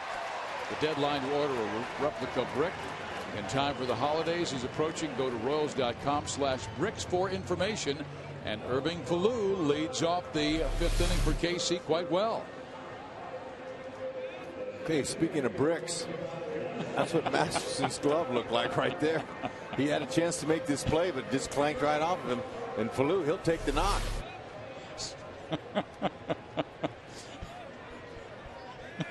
That was a great segue. Speaking of bricks, let's take a look at this free throw. Here's Gerard Dyson, who was grounded out and walked and scored a run. Hud, you are a barrel of laughs. You end with the Sultan of Saud and begin the next inning. Speaking of bricks. Dyson with a chopper. That will find right field. Falou will stop at second base. That good top spin on that ball. That second hop, it's just going to kick right through. Kipnis had no chance. Picked up speed when it bounced.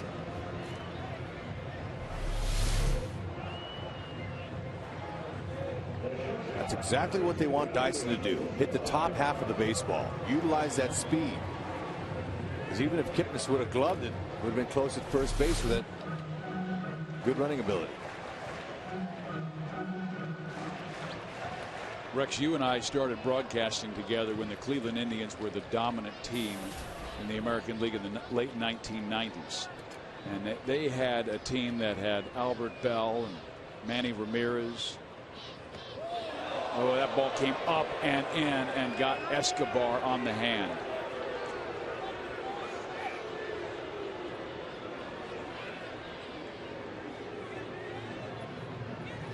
Ooh, man.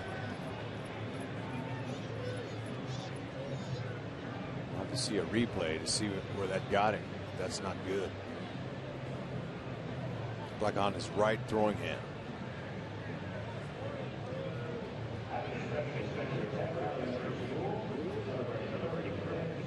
He has been hit this time on his left elbow, but scoring to bunt, trying to get those over. And that just ran up and in and got him on the hand. Looked like it got him right below the palm. And immediately the home plate umpire, Gary Cederstrom, came out and said, no, it did not touch bat. It got his wrist. So Escobar begins his walk to first base. And now Kansas City has the bases loaded with nobody out for Mike Moustakas here in inning number 5. Great speed on with Falou at third, Dyson at second, and Escobar at first. And Moustakas has hit Kansas City's one grand slam this year. It came in Toronto when Mike had a 6 RBI game. You'll see some change-ups away, trying to stay away from his power zone. Breaking balls in.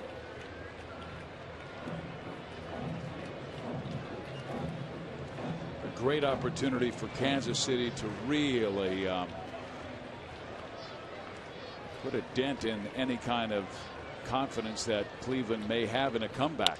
And here's a chopper towards second. Kipnis has it. Only play first base. Run scores. That will make it 4-1 as the runners move up and Moose out at first base. But he does have his second RBI, now 71 on the year. It's a productive out.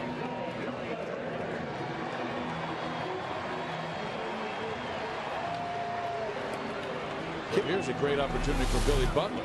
Kipnis, he had in mind to tag Escobar, but Esky was too quick, ran right by him. They will intentionally walk Butler to set up the double play against Jeff Francoeur. And this is after Masterson twice made Billy look bad, but they know Billy's history. Yeah, law of averages. He's going to hurt him one of these times. It's hard to fool him 3 times. And it makes sense. One out. Try to like you said, get Frenchie to hit into a double play. Frenchie's 2 for 7 with the bases full this year.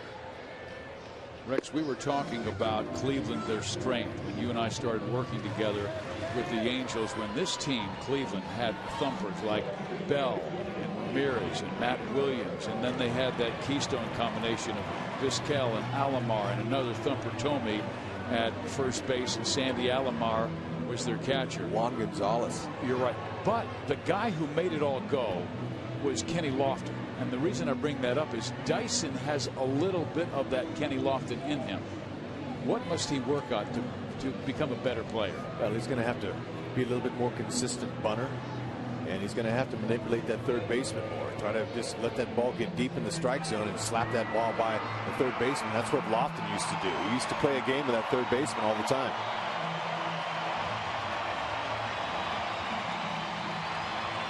Dyson now at third. KC by 3. Francoeur has him loaded. He is singled and grounded out. Jeff takes a mighty rip.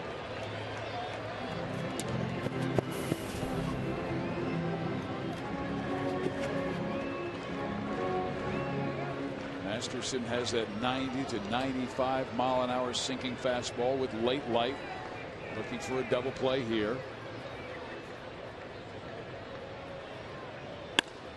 Hit sharply. Kipnis has it. A 4, a 6, and a 3 inning ending double play. KC does score one more run to make it 4-1. Hit it hard.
Winner.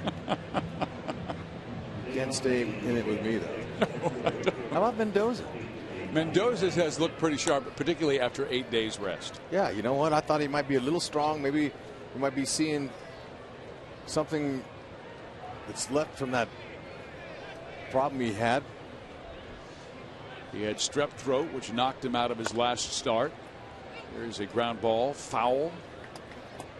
And so that's why he might be off a little bit with his command, because we saw much better command in his last start at Minnesota when he went 6 innings, allowing 2 hits and 1 run. He gave up the 1 run on a home run by Willingham in the first, and then shut out Minnesota the next 5.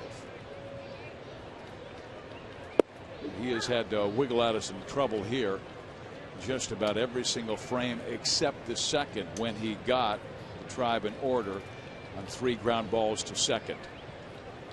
Michael Brantley has intentionally walked and singled in the only run. Hits that one to center field. Dyson backs up. Let's check his arm on this throw. Well, he has that right lat problem. So Luis gets the first man out, Michael Brantley.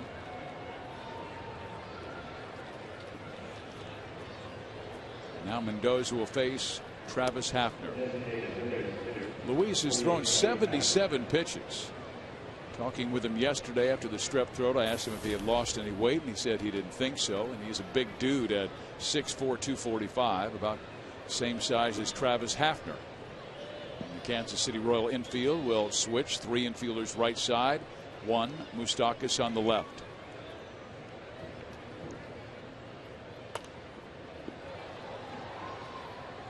Hey fans, get downloads up to 50 megabits per second with Time Warner Cable Ultimate Internet.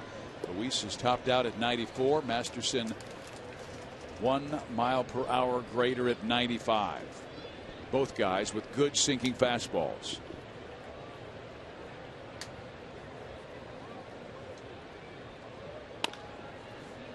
Moose played it perfectly. And Moustakas, he has gone 42 consecutive games without an error. He looks comfortable over at that shortstop position because that was the position he played as an All-American at Chatsworth High School in Southern California. But Rex, you know what he told me? Most guys love shortstop, and he said, I love third base more. He goes, it's a blast over there. And, I go, and he said, it's because I get so many hot smashes and I love it. It's the hot corner, and your reaction is more your left and right, quick. You don't have to range very far. You don't have to take too many steps. Although he does have good range to his left, and that helps Escobar on that play in the hole. Kochman reached on an infield hit his first time up.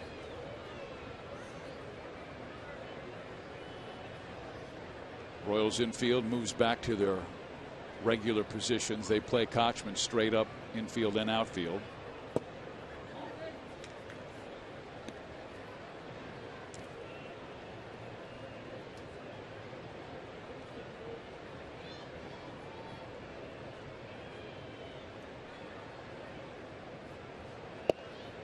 He has thrown back-to-back very good sinking fastballs.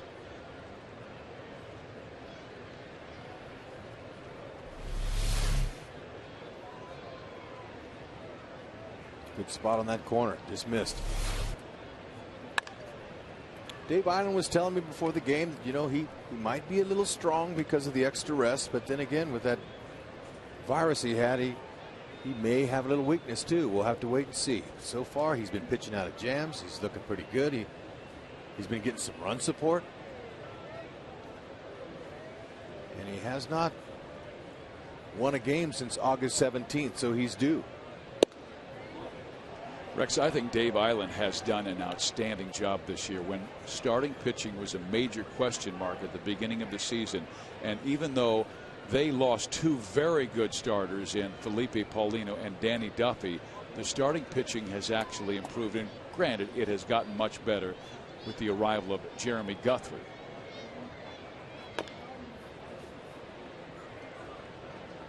But he has brought a philosophy of throwing more quality strikes, of pitching to contact, of getting strike one across. And Dave, like most pitching coaches, if you can command the fastball, you can have great success at this level.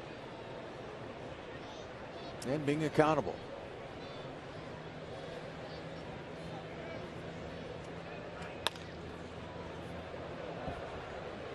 Now, could you explain that? You just being accountable. Being accountable for your mistakes that you make on the mound.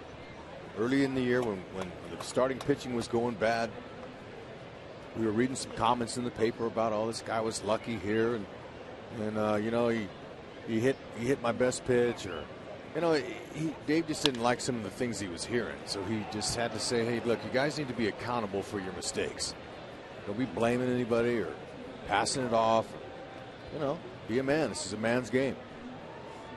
Stand up when you have to.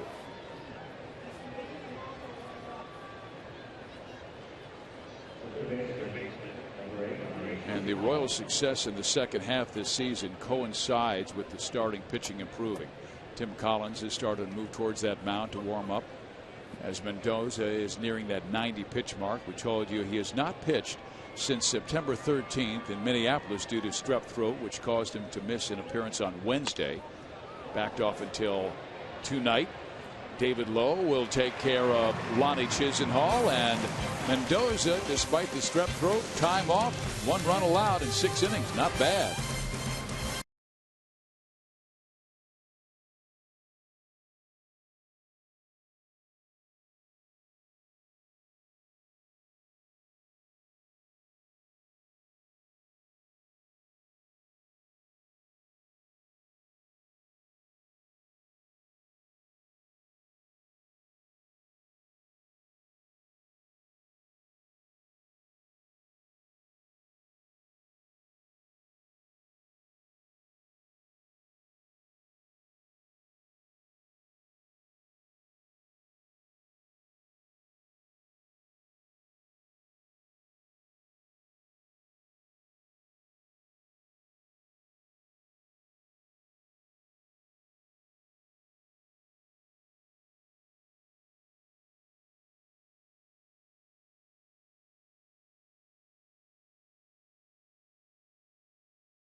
Royals Taco Bell 4 for $44 deal. This ticket package includes 4 Royals game tickets, 4 hats, and 4 Taco Bell combo meals, all for only $44. This deal is good for any Royals home game.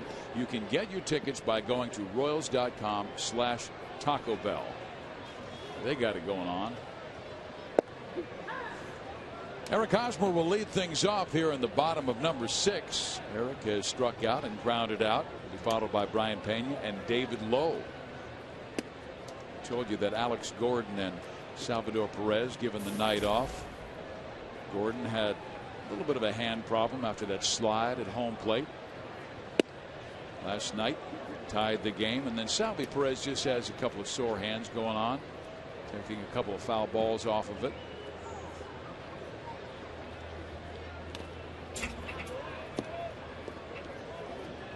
Just in case you missed it, 3-3 ball game in the bottom of the 9th, 2 out, 0-2 count, game winner.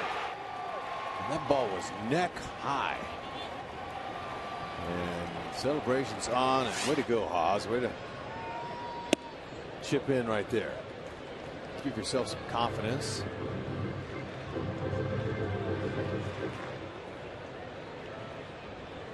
He has been stretching his strike zone with Masterson. He delivers again. This was more of a strike for Eric, but he does foul it off in the count, full 3-2.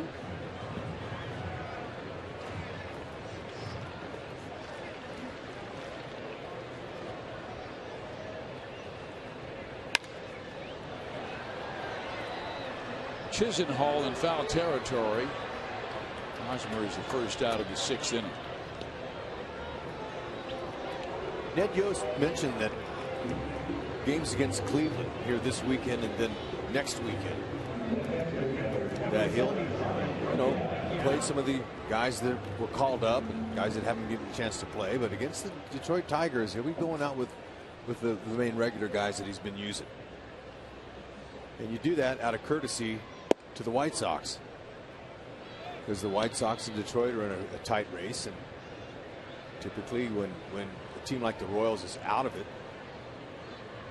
the manager that's in first place and you're playing the second place team, he sees what kind of lineup you're putting out there, and sometimes you get offended by them not playing your regulars. The guy's going, hey, what's the deal? So it's common courtesy around the game to do that. And Fans, the 6th inning, of course, is our Sonic Slam inning, and our contestant is Tom Crow from Blue Springs. If the Royals hit a home run in this inning, Tom will win $600, but if the Royals hit a grand slam out of the park, Tom will win $25 grand from Sonic and the Royals. The count is 2-2 to Brian Pena, who has not hit a home run since August 5th against Derek Holland of the Texas Rangers. 30 at-bats ago. He has not been in the lineup that often with Salvador Perez playing so well. But the guys replacing Gordon and Perez and the others filling in nicely. I'll say, you get that one start a week, it's hard to produce. Timing's not there, but that's now the 3rd time that Brian's hit the ball hard. 2nd out. Masterson has allowed 4 runs in this game on 7 hits. All 7 hits have been singles, but the Royals were able to pull together 4 in the 2nd inning to drive in 2 runs. They scored another in the 3rd on a sacrifice fly by Moustakas, and their 4th run came on a ground out by Moose in the 5th. Now it's David Lowe, who is 1 for 2, singled his first time up in the 2nd.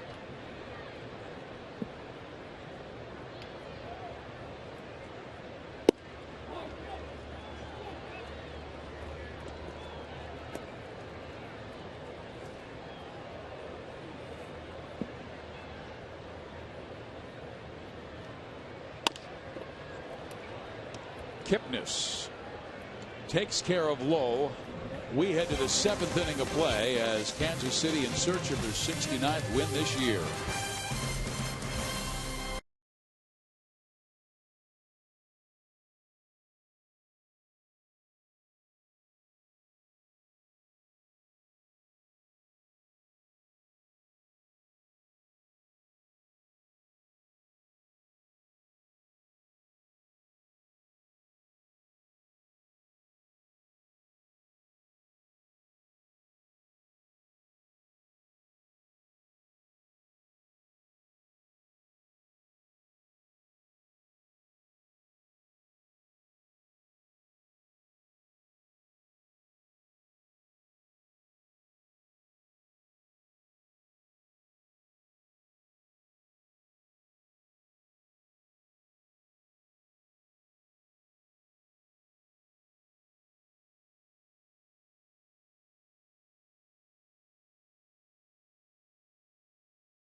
Royals baseball is brought to you by Panera Bread, now with 24 KC Metro locations.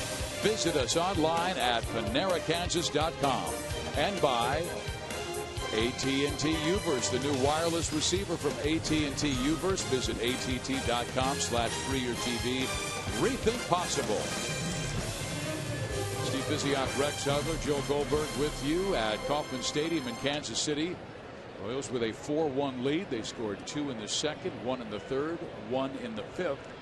Indians' lone run came in the 3rd. Mendoza back out there, and there's a great bunt. Moose will just put it in his pocket because that is a base hit by Ezekiel Carrera. Oh man, that was some kind of touch. That's a perfect bunt.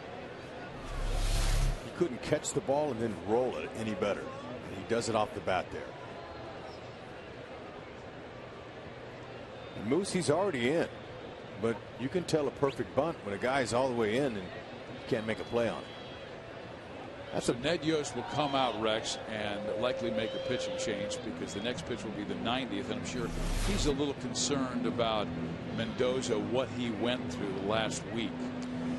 Yes, and I'm going to tell you, Mendoza, he's a horse. He's a guy that typically you can count on. He'll go forever if you let him. But like you said, they're going to kind of monitor him and talk to him a little bit here. That's signaling for Collins. With Chu coming up, a left-hander, and Kipnis, a left-hander to follow, we will see Tim Collins here in inning number 7. This is our Chevy call to the bullpen. KC trying to protect a 4-1 lead over Cleveland.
Of his 8th win of the year, and fans, you can sign your kids up for Slugger's Blue Crew by U.S. Toy to be a part of the fun all year long. Members receive a batting practice jersey, backpack, water bottle, ticket vouchers, front of the line access for every Sunday fun ride, and much more.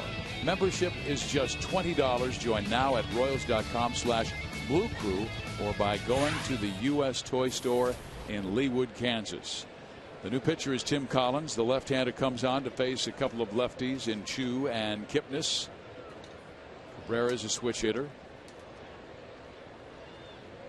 Speed at first base in Carrera. Ball 1.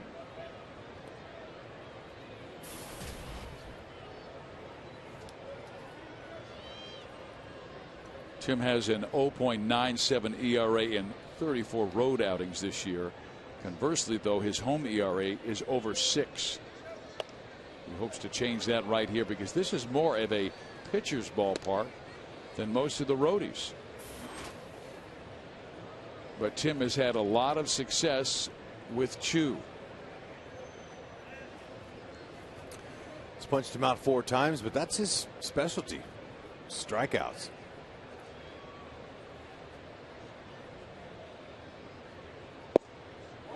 '91 strikeouts in 67 2/3 innings coming into this inning. He gets that done with a good fastball. Mid-90s hard curve and a straight change. He is 12 strikeouts shy of tying the club record for a reliever. Up and in. And did he hit Chu on the hand? Yep. They're going to give him first.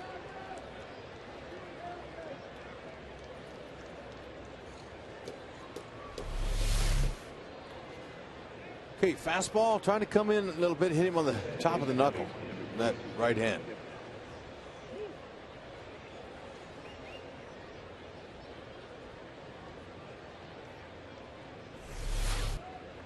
So that will move Carrera into scoring position. Chu is now at first base.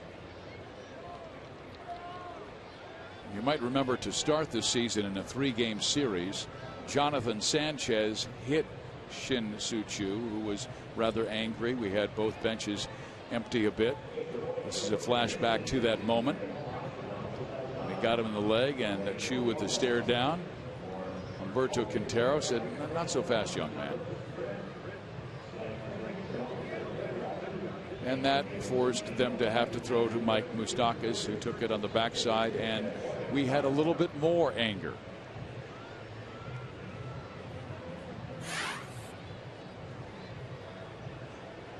So Cleveland has something cooking here in the 7th inning. They have the tying run and Jason Kipnis at the plate with nobody out and 2 on. Kansas City was able to escape several difficulties earlier tonight, like a bases loaded jam in the 1st inning when Hafner, their best RBI guy, grounded out. And they're still checking out Chu, who got the up and in fastball. And it looks like his hand was bleeding. You don't usually see that on a hit by pitch. Usually it's just a deep bruise. They call that a contusion.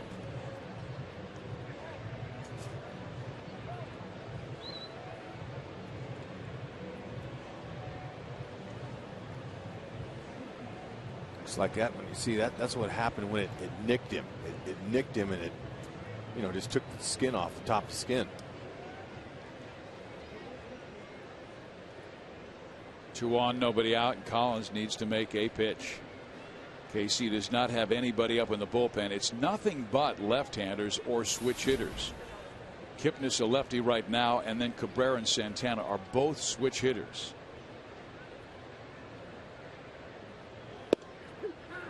Strike 1. Kipnis singled to left field his first time out, has grounded out and struck out since. And he has not hit the ball that well since the All-Star break, batting just .222. Former All-American at Arizona State.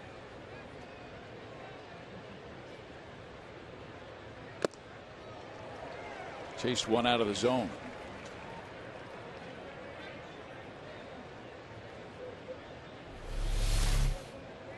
Okay, with 2 strikes now, Collins has a couple different ways he'll dispose of batters. Usually it's a big curve or it's that straight changeup. Now sometimes he'll go with a fastball, but that curve's the one. Hosmer gets it to Collins. Kipnis with a productive out as the runners do advance to second and third base.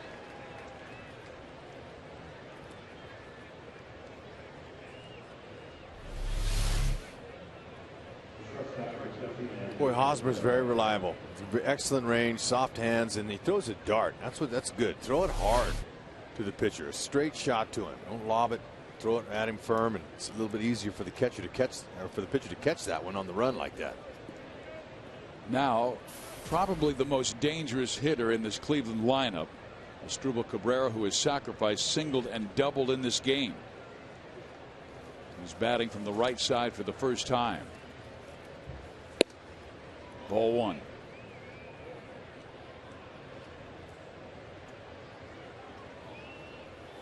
He's a .270 hitter with runners in scoring position this year.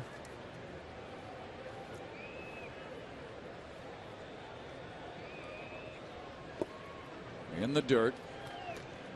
Kansas City leads the season series at 7-5, but more importantly, they have won the last 5, and you see what Cabrera has done. Higher batting average from the right side. Obviously from the left side you'll see more right-handed pitchers, and that's why the 11 home runs, batting left-handed.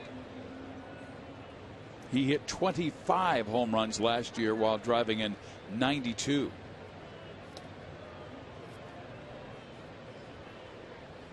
Very talented player. He's on both sides of the ball. Soft hands.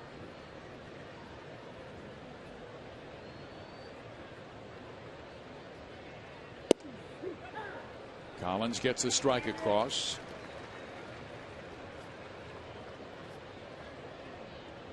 Every single pitch he'll step out, readjust those batting gloves, try and get the perfect feel,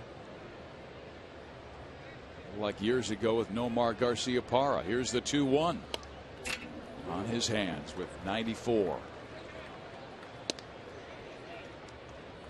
Okay, after a swing like that on 94, maybe he just earned himself a straight changeup. Minus about 8 miles an hour. maybe 10. Difference between his changeup and his fastball. Cabrera has struck out 92 times this year.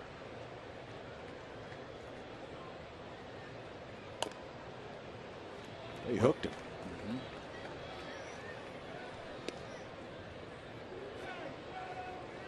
Readjust the gloves. Take a practice swing. Dig back in.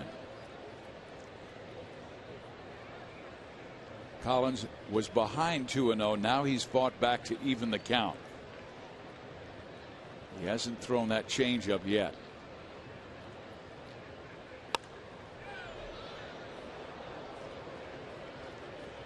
Good location on the breaking ball down. Yeah, you had him out front.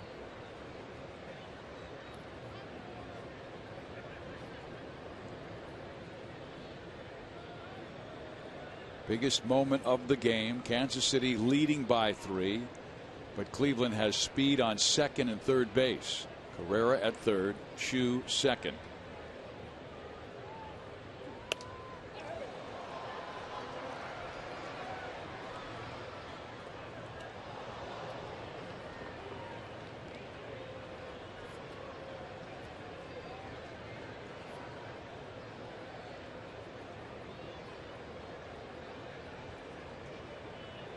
Might be saving that straight changeup here for now.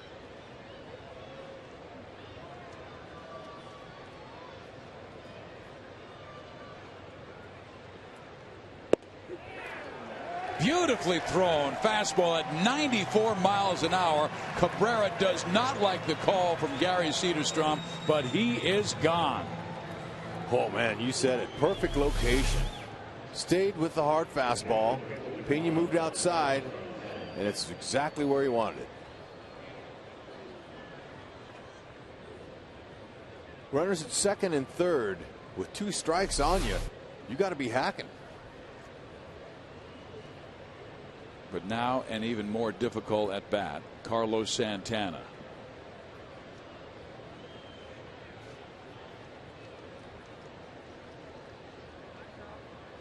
And he, like Cabrera, has a little bit better average up from the right side. 275 to 241. More of a power hitter than he is an average hitter. He walks a lot, but also strikes out a lot. And there's strike one. He struck out 133 times last season. He struck out 92 this year. Dave Ireland on the left, Ned Yost on the right. Kansas City in search of their 3rd straight win.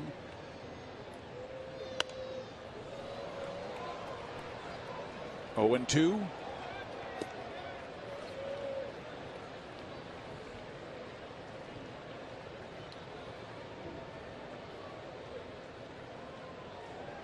Will replace Mendoza, and Tim Collins was able to face Shin-Soo Choo, hit him on the hand. That put runners on first and second. A ground out by Kipnis pushed them to second and third, and a strikeout of Cabrera. Now he has Santana down 0-2.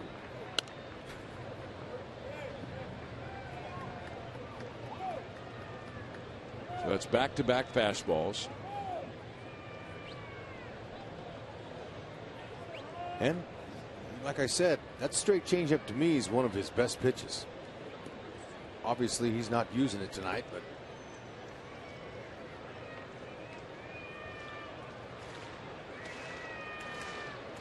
he might try it. Anything, keep it out of the zone. Don't want to make a mistake 0-2. Got some pitches you can toy with it. We saw what happened with a mistake to Eric Hosmer for the game winner last night. And he made a mistake, a pitch up in the strike zone. This single rings in 2 to make it a 1-run game. Yep, it's a hanging curveball, and all he was trying to do was just put it in play with 2 strikes.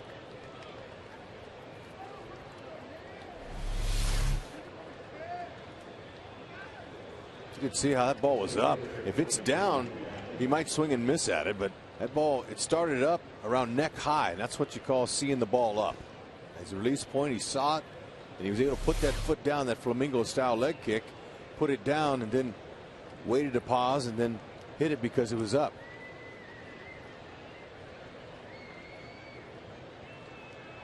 Now Michael Brantley, and he lines one to left field low, almost misplayed it, but does recover and make the catch. 2 runs in the inning. It's a 1-run ball game here at the K. 4-3 KC.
Lead 4-3. The Chevy call to the bullpen brings out right-hander Joe Smith, 28 years old, from Cincinnati, Ohio. 7-4 record, 3.26 ERA. He is tied for second in the American League with those 7 relief wins. He had 4 straight at one point this year. Sinker slider guy. That's right. From down under. That's sidearm, even maybe a little bit under that. Irving has a couple of base hits. One drove in a run, and the other time he came around to score.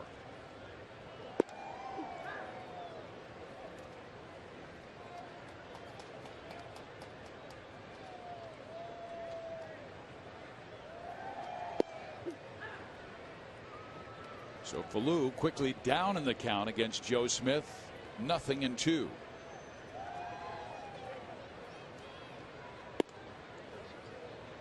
Trying to work that slider in the back door there on the outside. He said he was an over-the-top guy at college at Wright State. And his college coach said, I don't think you're going to make it at the big leagues with that delivery, so you might try and throw a wrinkle in. So Rex, he saw video game of Chad Bradford.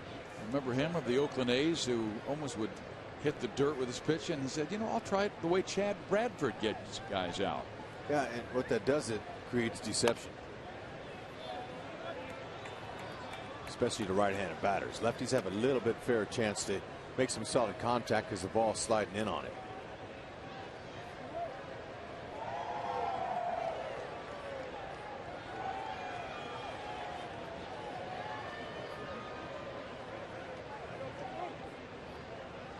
He's been roughed up a bit lately, giving up 7 runs in his last 11 2/3. And Falou sends this one foul, back and out of play.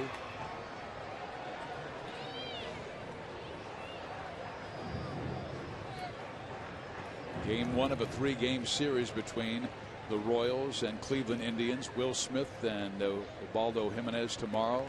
Jake Odorizzi will make his major league debut on Sunday against David Huff.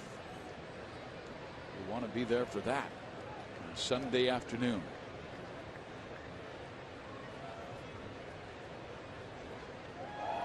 We just saw Carlos Santana motion for up. Will we see that from Joe Smith here? Well, now he gives the illusion it is up, but he went away, Rex, and then at the last minute Santana moved back inside. Yeah, now he can set up where he wants, but it's up to Smith to execute the pitch. But there he is. He brings that leg back, and then he comes out, does a good job of hiding the ball, and it's on you in a second. Falou flies out to Chu in right field.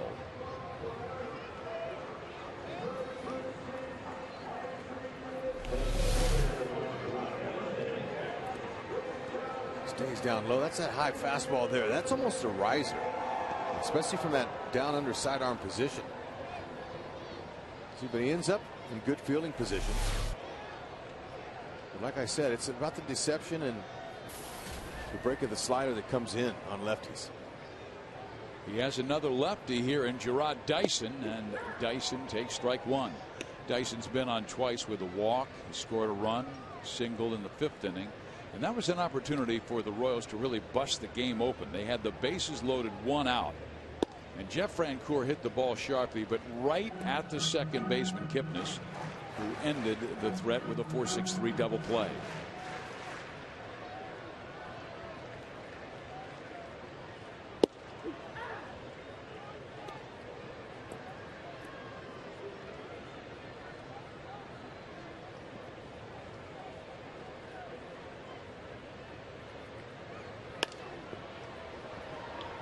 Left side. Carrera right up against the wall. A nice play.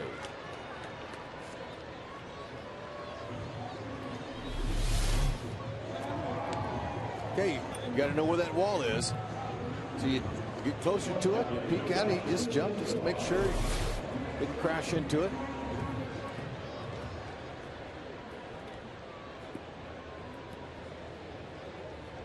Now Escobar, who's grounded out, singled, stole his 31st base, hit by a pitch on twice.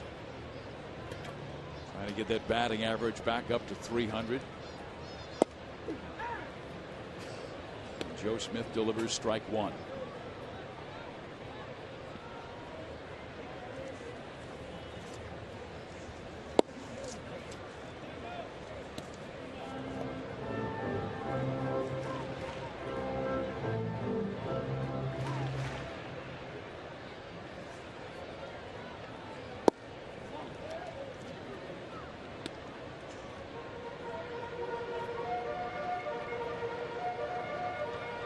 Kansas City's used to the close ones. Seems like that's all they played this year, and they've got another close one with Cleveland. Smith dots the outside corner, and the count moves even at 2 balls and 2 strikes.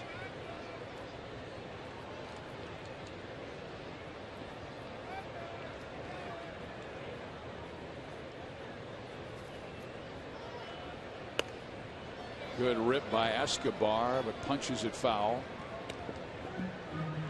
Great races around baseball. Oakland, how they've been in it, I don't know, but they almost knocked off New York tonight. The Yankees hold off the A's by a final of 2-1. And there's Baltimore with a victory, so they stay within 1 game of the Yankees for first in the East. Oh, great pitch by Joe Smith as he backed off about 5-6 miles an hour and strikes out Escobar. We head to the 8th, KC by 1.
probably going to want his arm out there, so he's in left, David Lowe to center field. Panera takes us around the league, and New York, big win against Oakland.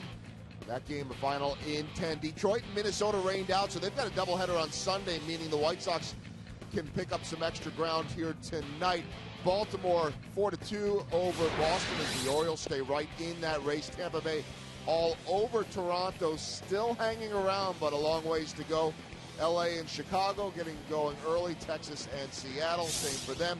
As for that Yankees-A's game, Russell Martin, walk-off home run in the 10th inning to give the Yankees a huge win, staying ahead of the Orioles. Tough loss for the Oakland A's. Guys? A's have lost 3 of their last 4. And Oakland still in that wild card with the Baltimore Orioles, but Oakland now 85 and 65. And the new pitcher is Francisco Bueno. This is his 15th game, and he has a solid ERA. Rex, he was very instrumental in last night ability for the Royals to come back as he recorded a 1-2-3 7th inning in a 3-3 game versus Chicago, giving Hosmer the opportunity to knock in the game-winning run. Bueno got Diaz, Wise, and Dunn in order in that 7th. All of a sudden, Ned is giving him more of a more responsible situations. Here's Matt Laporta. Yep, you perform in key situations, you do a good job, you get the ball again, they like to put you right back out there. He's got a nice fastball, slider, and a curve.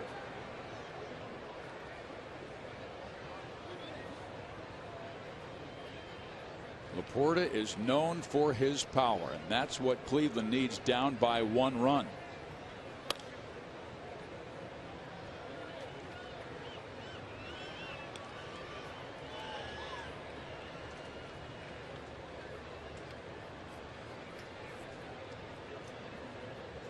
Laporta, he is 2 for 12 off of Maniacta's bench with 1 pinch hit home run, 2 RBIs.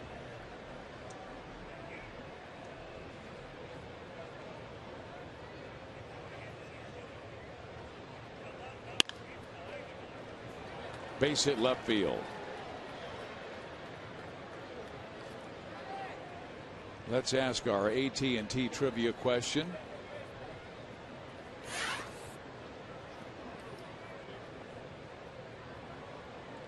Who are the 3 players with the most all-time single-season RBIs as a designated hitter? Just thinking about this ball game, you'd have to throw out the name Travis Hafner. Hafner has been a guy who's been so important for the Cleveland Indians' success in the last decade. He has 187 of his 199 home runs as a DH for Cleveland. Hafner. Was that singles? No, it was RBIs. Oh, RBIs. How about, it's anybody in the league, right? Any DH. Yes, sir. Edgar Martinez. Russ Kanzler has 1 home run this year. Bueno would like to keep it down, get a ground out, where he might get 2 outs on 1 pitch. One ball, 1 strike. I'm going to guess Paul Molitor. That's a great guess. How about Hal McRae? Well, Kanzler spent the entire season in Columbus where he hit .265 with 22 home runs. This is his opportunity to prove to management that he can get the job done, but he does not here, and Bueno gets a critical strikeout for the first out in the 8th inning.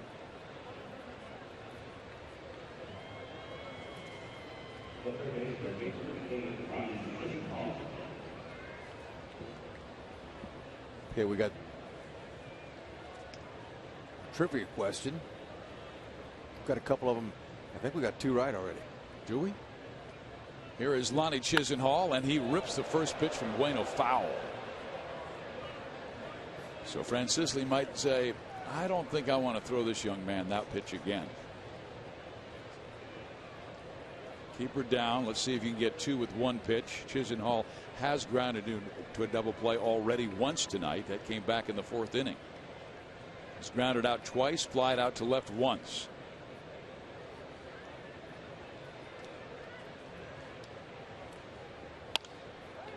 In the air, left side, Alex Gordon, we told you back in the game after David Lowe moved from left field to center field. They got Gerard Dyson out of the game because of his lat problem. But David Lowe, he pulled his best Alex Gordon imitation back in this ball game. This is our AT&T U-verse reverse replay. Oh, it was special. Good jump coming in. First step coming. Nice little roll. Athletic.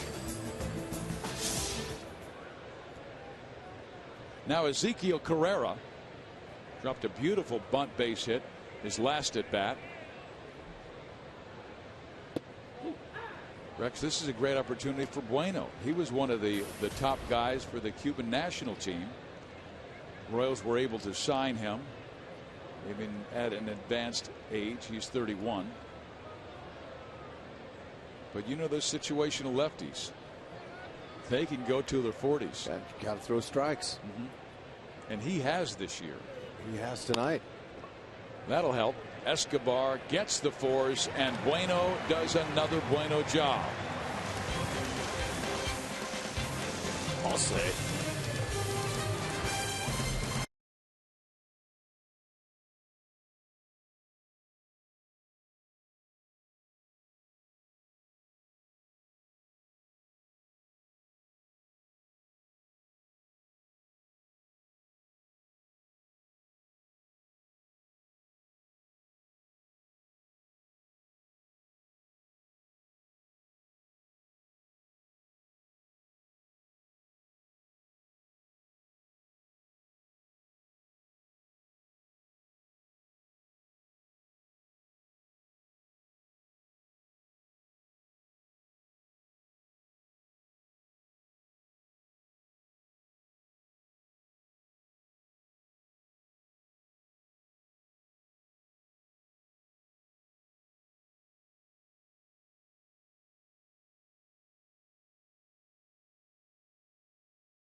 First base for Casey Kochman.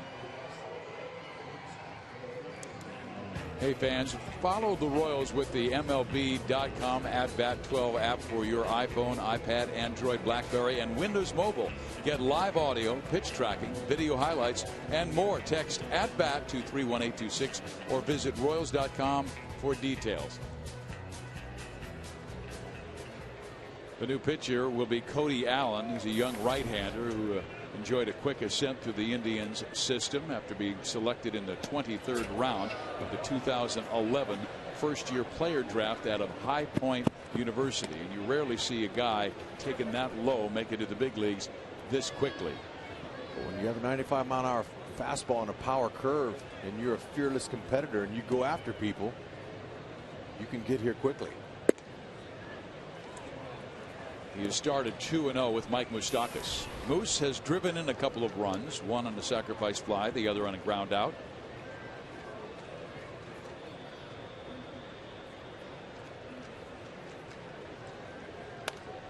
On his hands, fouled off, 2-1.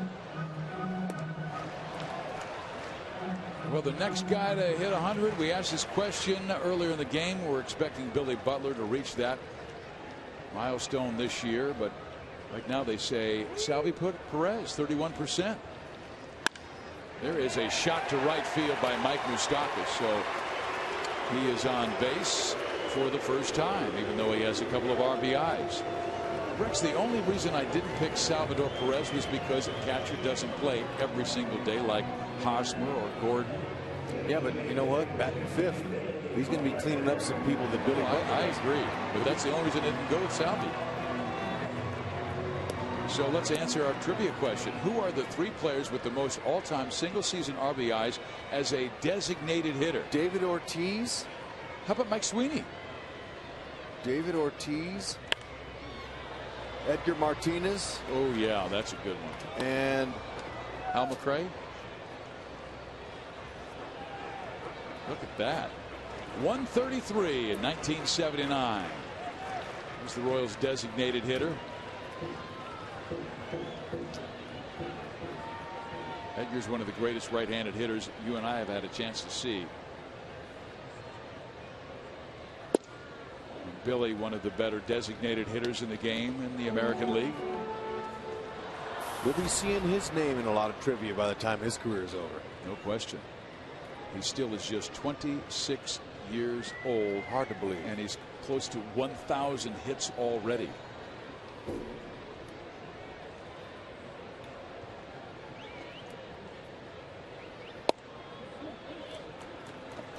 Rex, he said yesterday, I can't hit the ball any better than I did, and I wound up with a double. He said that is why Kauffman Stadium is such a great pitcher's ballpark.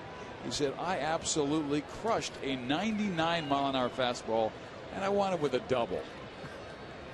Hey, you know, you can't control where it goes. If he got elevation a little bit on that, he would have hit it out of the park. He squared it up too good. Ooh, he wants that one back. Oh, yeah, he said rats. Yeah, well, see, that pitch back again, I'll knock it out. When you're facing a guy like Cody Allen who throws mainly fastballs, you can pretty much eliminate all the thinking and go to hacking.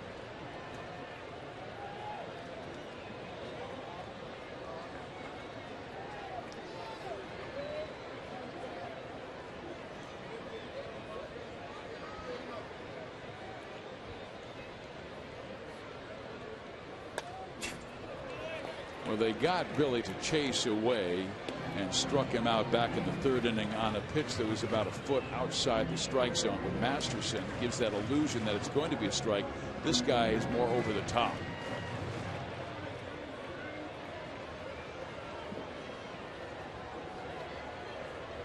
He averaged 11 strikeouts per 9 innings in the minor leagues this year.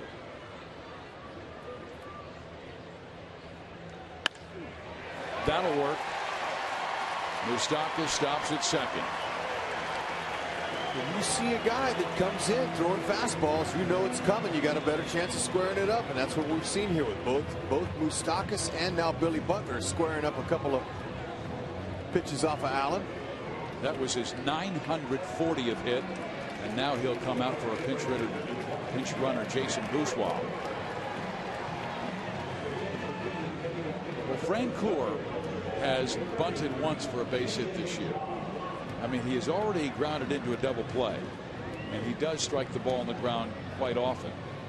This could be a situation where the Royals put something on. Could be, but when you have a guy like Frenchie who's used to driving them in and is not used to squaring around and sacrifice bunting, I just don't see it. I mean, maybe it's just a suggestion. It's a situation that calls for it with nobody out here, but I don't think they're going to let Frenchie do that. They'll take his chances of swinging and knocking them both in. But it is possible.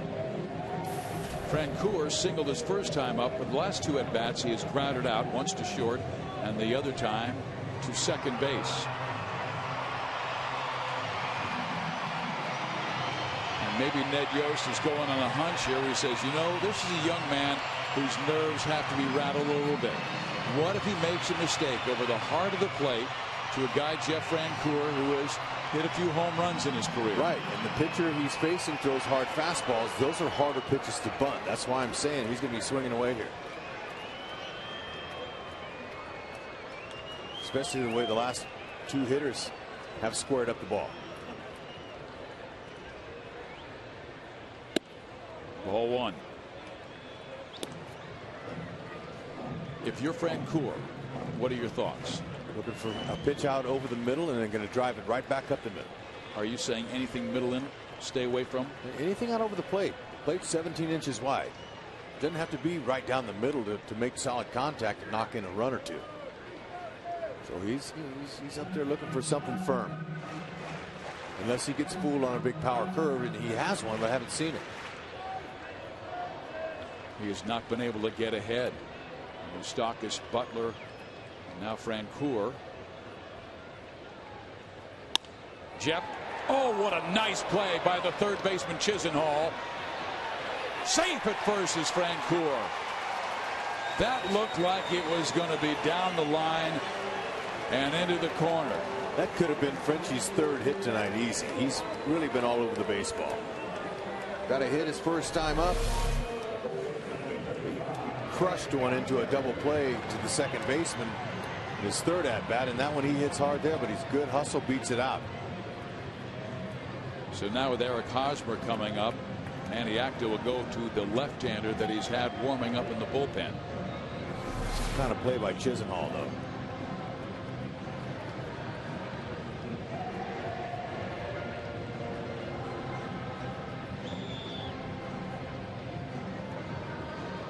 So Kansas 3 lead. We'll tell you about the new Maine left-hander after this.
This copyrighted telecast is presented by authority of the Kansas City Royals Baseball Corporation and may not be reproduced or retransmitted in any form, and the accounts and descriptions of this game may not be disseminated without the express written consent of the Royals. Here's the new pitcher, Scott Maine, a left-hander, claimed off outright waivers on August 29th from the Cubs. He's been really tough on left-handers. Even though the ERA says 5.40, lefties have only 5 hits in 30 at-bats against him this year. It's because he drops down that arm angle and throws that slider. He's tough on him. Fastball's not bad either. He'll go mid-90s with that. And he'll throw a changeup to righties.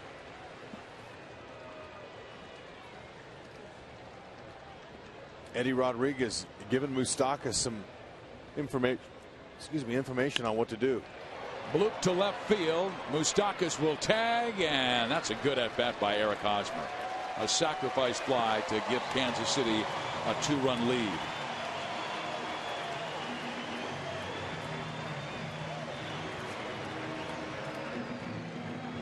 Rex, that's the 3rd run scored by Kansas City in this game on an out, and that's the difference in the game. No, and I'd like to see more of that, because you want productive outs, especially with runners at third base. I want to leave those guys over there stranded. Pick them up.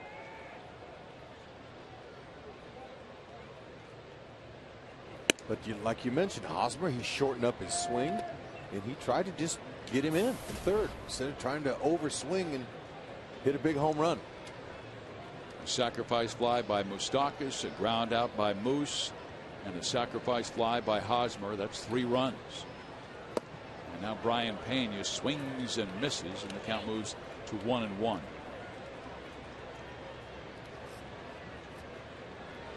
You wonder if Frenchie would think about going. He does have 4 stolen bases this year. He has not seen yet the move from Scott Maine. Does not go, and Jeff was moving back towards the bag when Maine delivered home.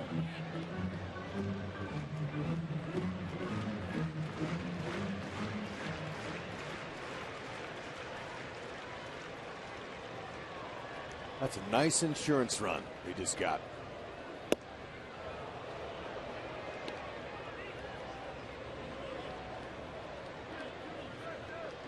Particularly with Kansas City's bullpen.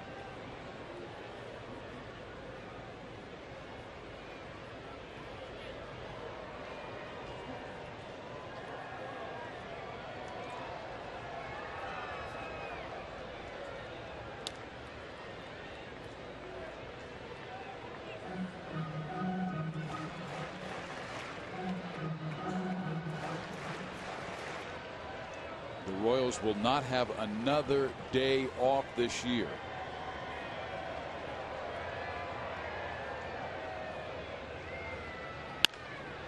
Down the line, Pena's done it again. Francoeur racing to third, and they're going to send him home. The throw to the plate, not in time. Pena to third. He is saved.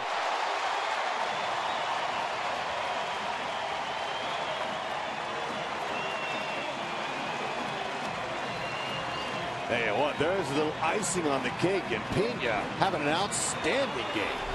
Getting that once start a week. Second hit knocks in Frenchie all the way from first base. Now the ball hit there on the wall and it slowed down.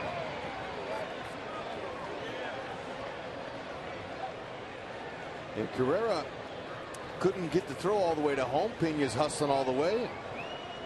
Gets his back foot in there before the tag. Nice hit. Rex, how about this? I think Jeff Francoeur is responsible for 2 runs in this inning. His hustle to beat out the double play, and then his hustle to get to third base, because I was watching Eddie Rodriguez, and Eddie waited until the last second before he sent Jeff home, and I think it was because Jeff was hustling all the way. Well, that's one of the reasons that teams don't like to play the Royals, especially here, you know, lately, last month and a half, where they really put the pedal to the metal and pressured a lot of teams with their speed. They never quit. They never give up. And they're going to take every little inch you give them. You would think that the Royals are playing for a postseason bid the way they're playing. I mean, with a sense of urgency. And that's a compliment to their manager, Ned, and the fact that they accept the responsibility of being a big leaguer. Part of that is giving it up. And Frenchie says, I'm going hard all the way through. Looking for that slide. Nice little hook. A little awkward, but he's all right. He hustled for 2 runs. And there's a strike in the back into David Lowe. Well, they got Chu earlier. And now a warning has been issued by Gary Cederstrom. Nick Kenny comes out quickly to make sure that David Lowe is all right.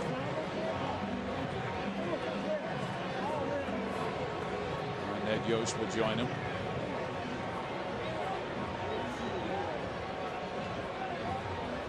Yeah, that's a rib ball. You'll feel that for a few days.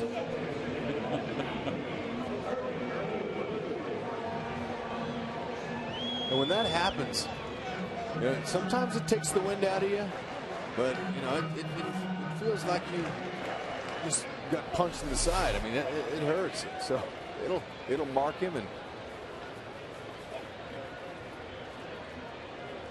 now it's Irving Falou as Kansas City with 2 in the 8th. That's down the line and caught by Kanzler. The inning is over, but because of the hustle of Jeff Francoeur, Kansas City scores 2 runs in the inning, and we'll see Greg Holland to try and finish things off when we come back.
Six to 3 when it is over. Final fireworks Friday of the year, and we have Boulevard Royals live. We'll break down Luis Mendoza's pitching performance a couple days after having strep throat.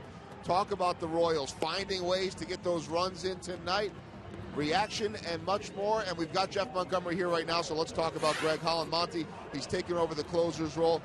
And since the beginning of August, only 4 closers in baseball, 20 or more innings pitched, 12 saves or more, and an ERA under 2. He has been among the best in baseball. Well, he has. Really, the numbers speak for themselves. We've got to be very happy for Greg Holland. His first full season in the major leagues. There's only 30 closers jobs out there, and he's claimed one of them. Does he seem like a guy that just is comfortable with the role? They say that the 9th inning is different, but yet for him, it seems like he's been doing it a long time. Well, he was really educated well last year. A lot of very difficult situations coming in with guys on base, so he got a lot of great experience in bailing the team out on those situations, and now he's just carried that over into the 9th inning. All right, so guys, just like that, one quick out. Wouldn't expect any retaliation with the closer on the mound, just trying to save this one for the Royals. No, both benches have been warned, so the last thing Holland wants to do is get tossed. Kansas City with a 3-run lead. There's always tomorrow and Sunday. Meantime, Shin Soo-Choo, a dangerous leadoff batter, pops up to start the 9th inning. And this was Greg like last night. He worked around a 2-out single in the 9th inning last night to keep the score tied at 3. And then he picked up the win as Kansas City walked off with a 4-3 win on Eric Hosmer's shot down the left field line. Kansas City back in front by 3.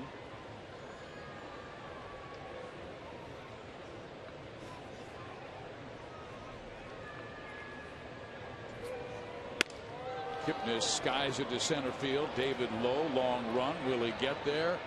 Yes, he will at the warning track. 2 outs. Hey, David Lowe been covering some ground in left field earlier and now in center field. They brought Gordon in and moved Lowe all the way to center field. So Dyson's having a hard time with his throws. So they wanted to make sure that 1-run lead that they had enough arms out there to throw somebody out. Last chance for Cleveland. Asdrubal Cabrera, who is 2 for 3 with a single and a double. Ball 1. Holland in search of his 15th save. He is 14 for 15 save chances and has 3 wins since taking over the closer's role on July 31st. 86 strikeouts in 64 innings. 1 ball, 1 strike.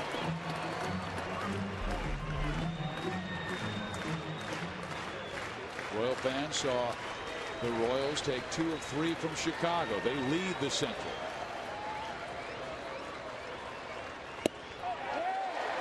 One strike to go.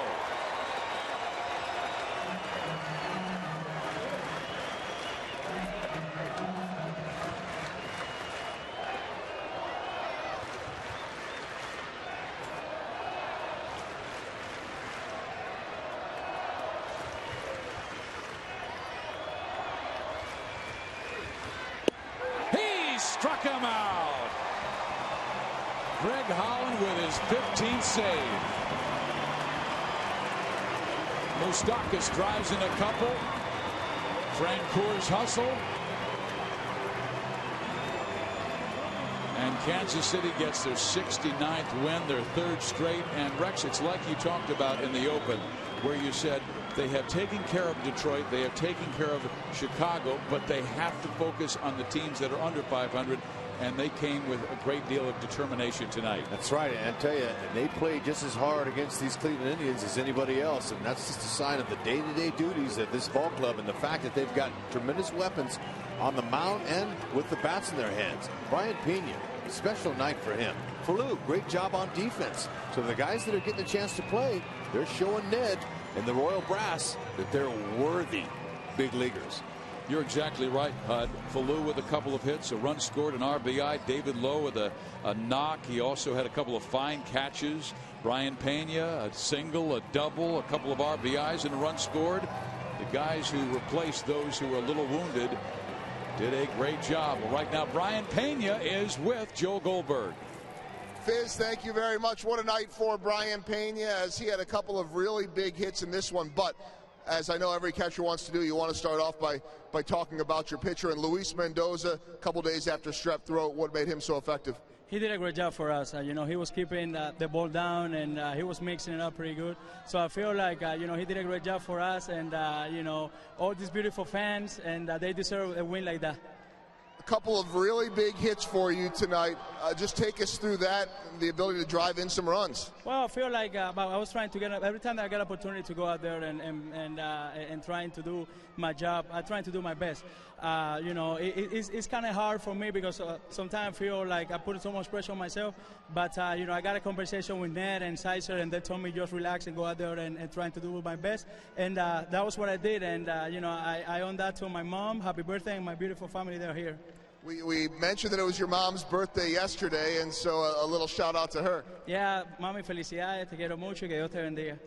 All right, final thing for you. How have you been able to you know, stay sharp, get in the cage? What have you been able to do? Well, I mean, everybody knows that Salvador Perez is a great player. You know, I just trying to go out there and trying to do my best and you know, and give the big boy, you know, some rest. And I feel good. I feel like my teammate, they always you know, got each other's back, and that's very important. And you know, these beautiful fans, man, you know, you guys are the best. Great job tonight, Brian. Thank you, guys.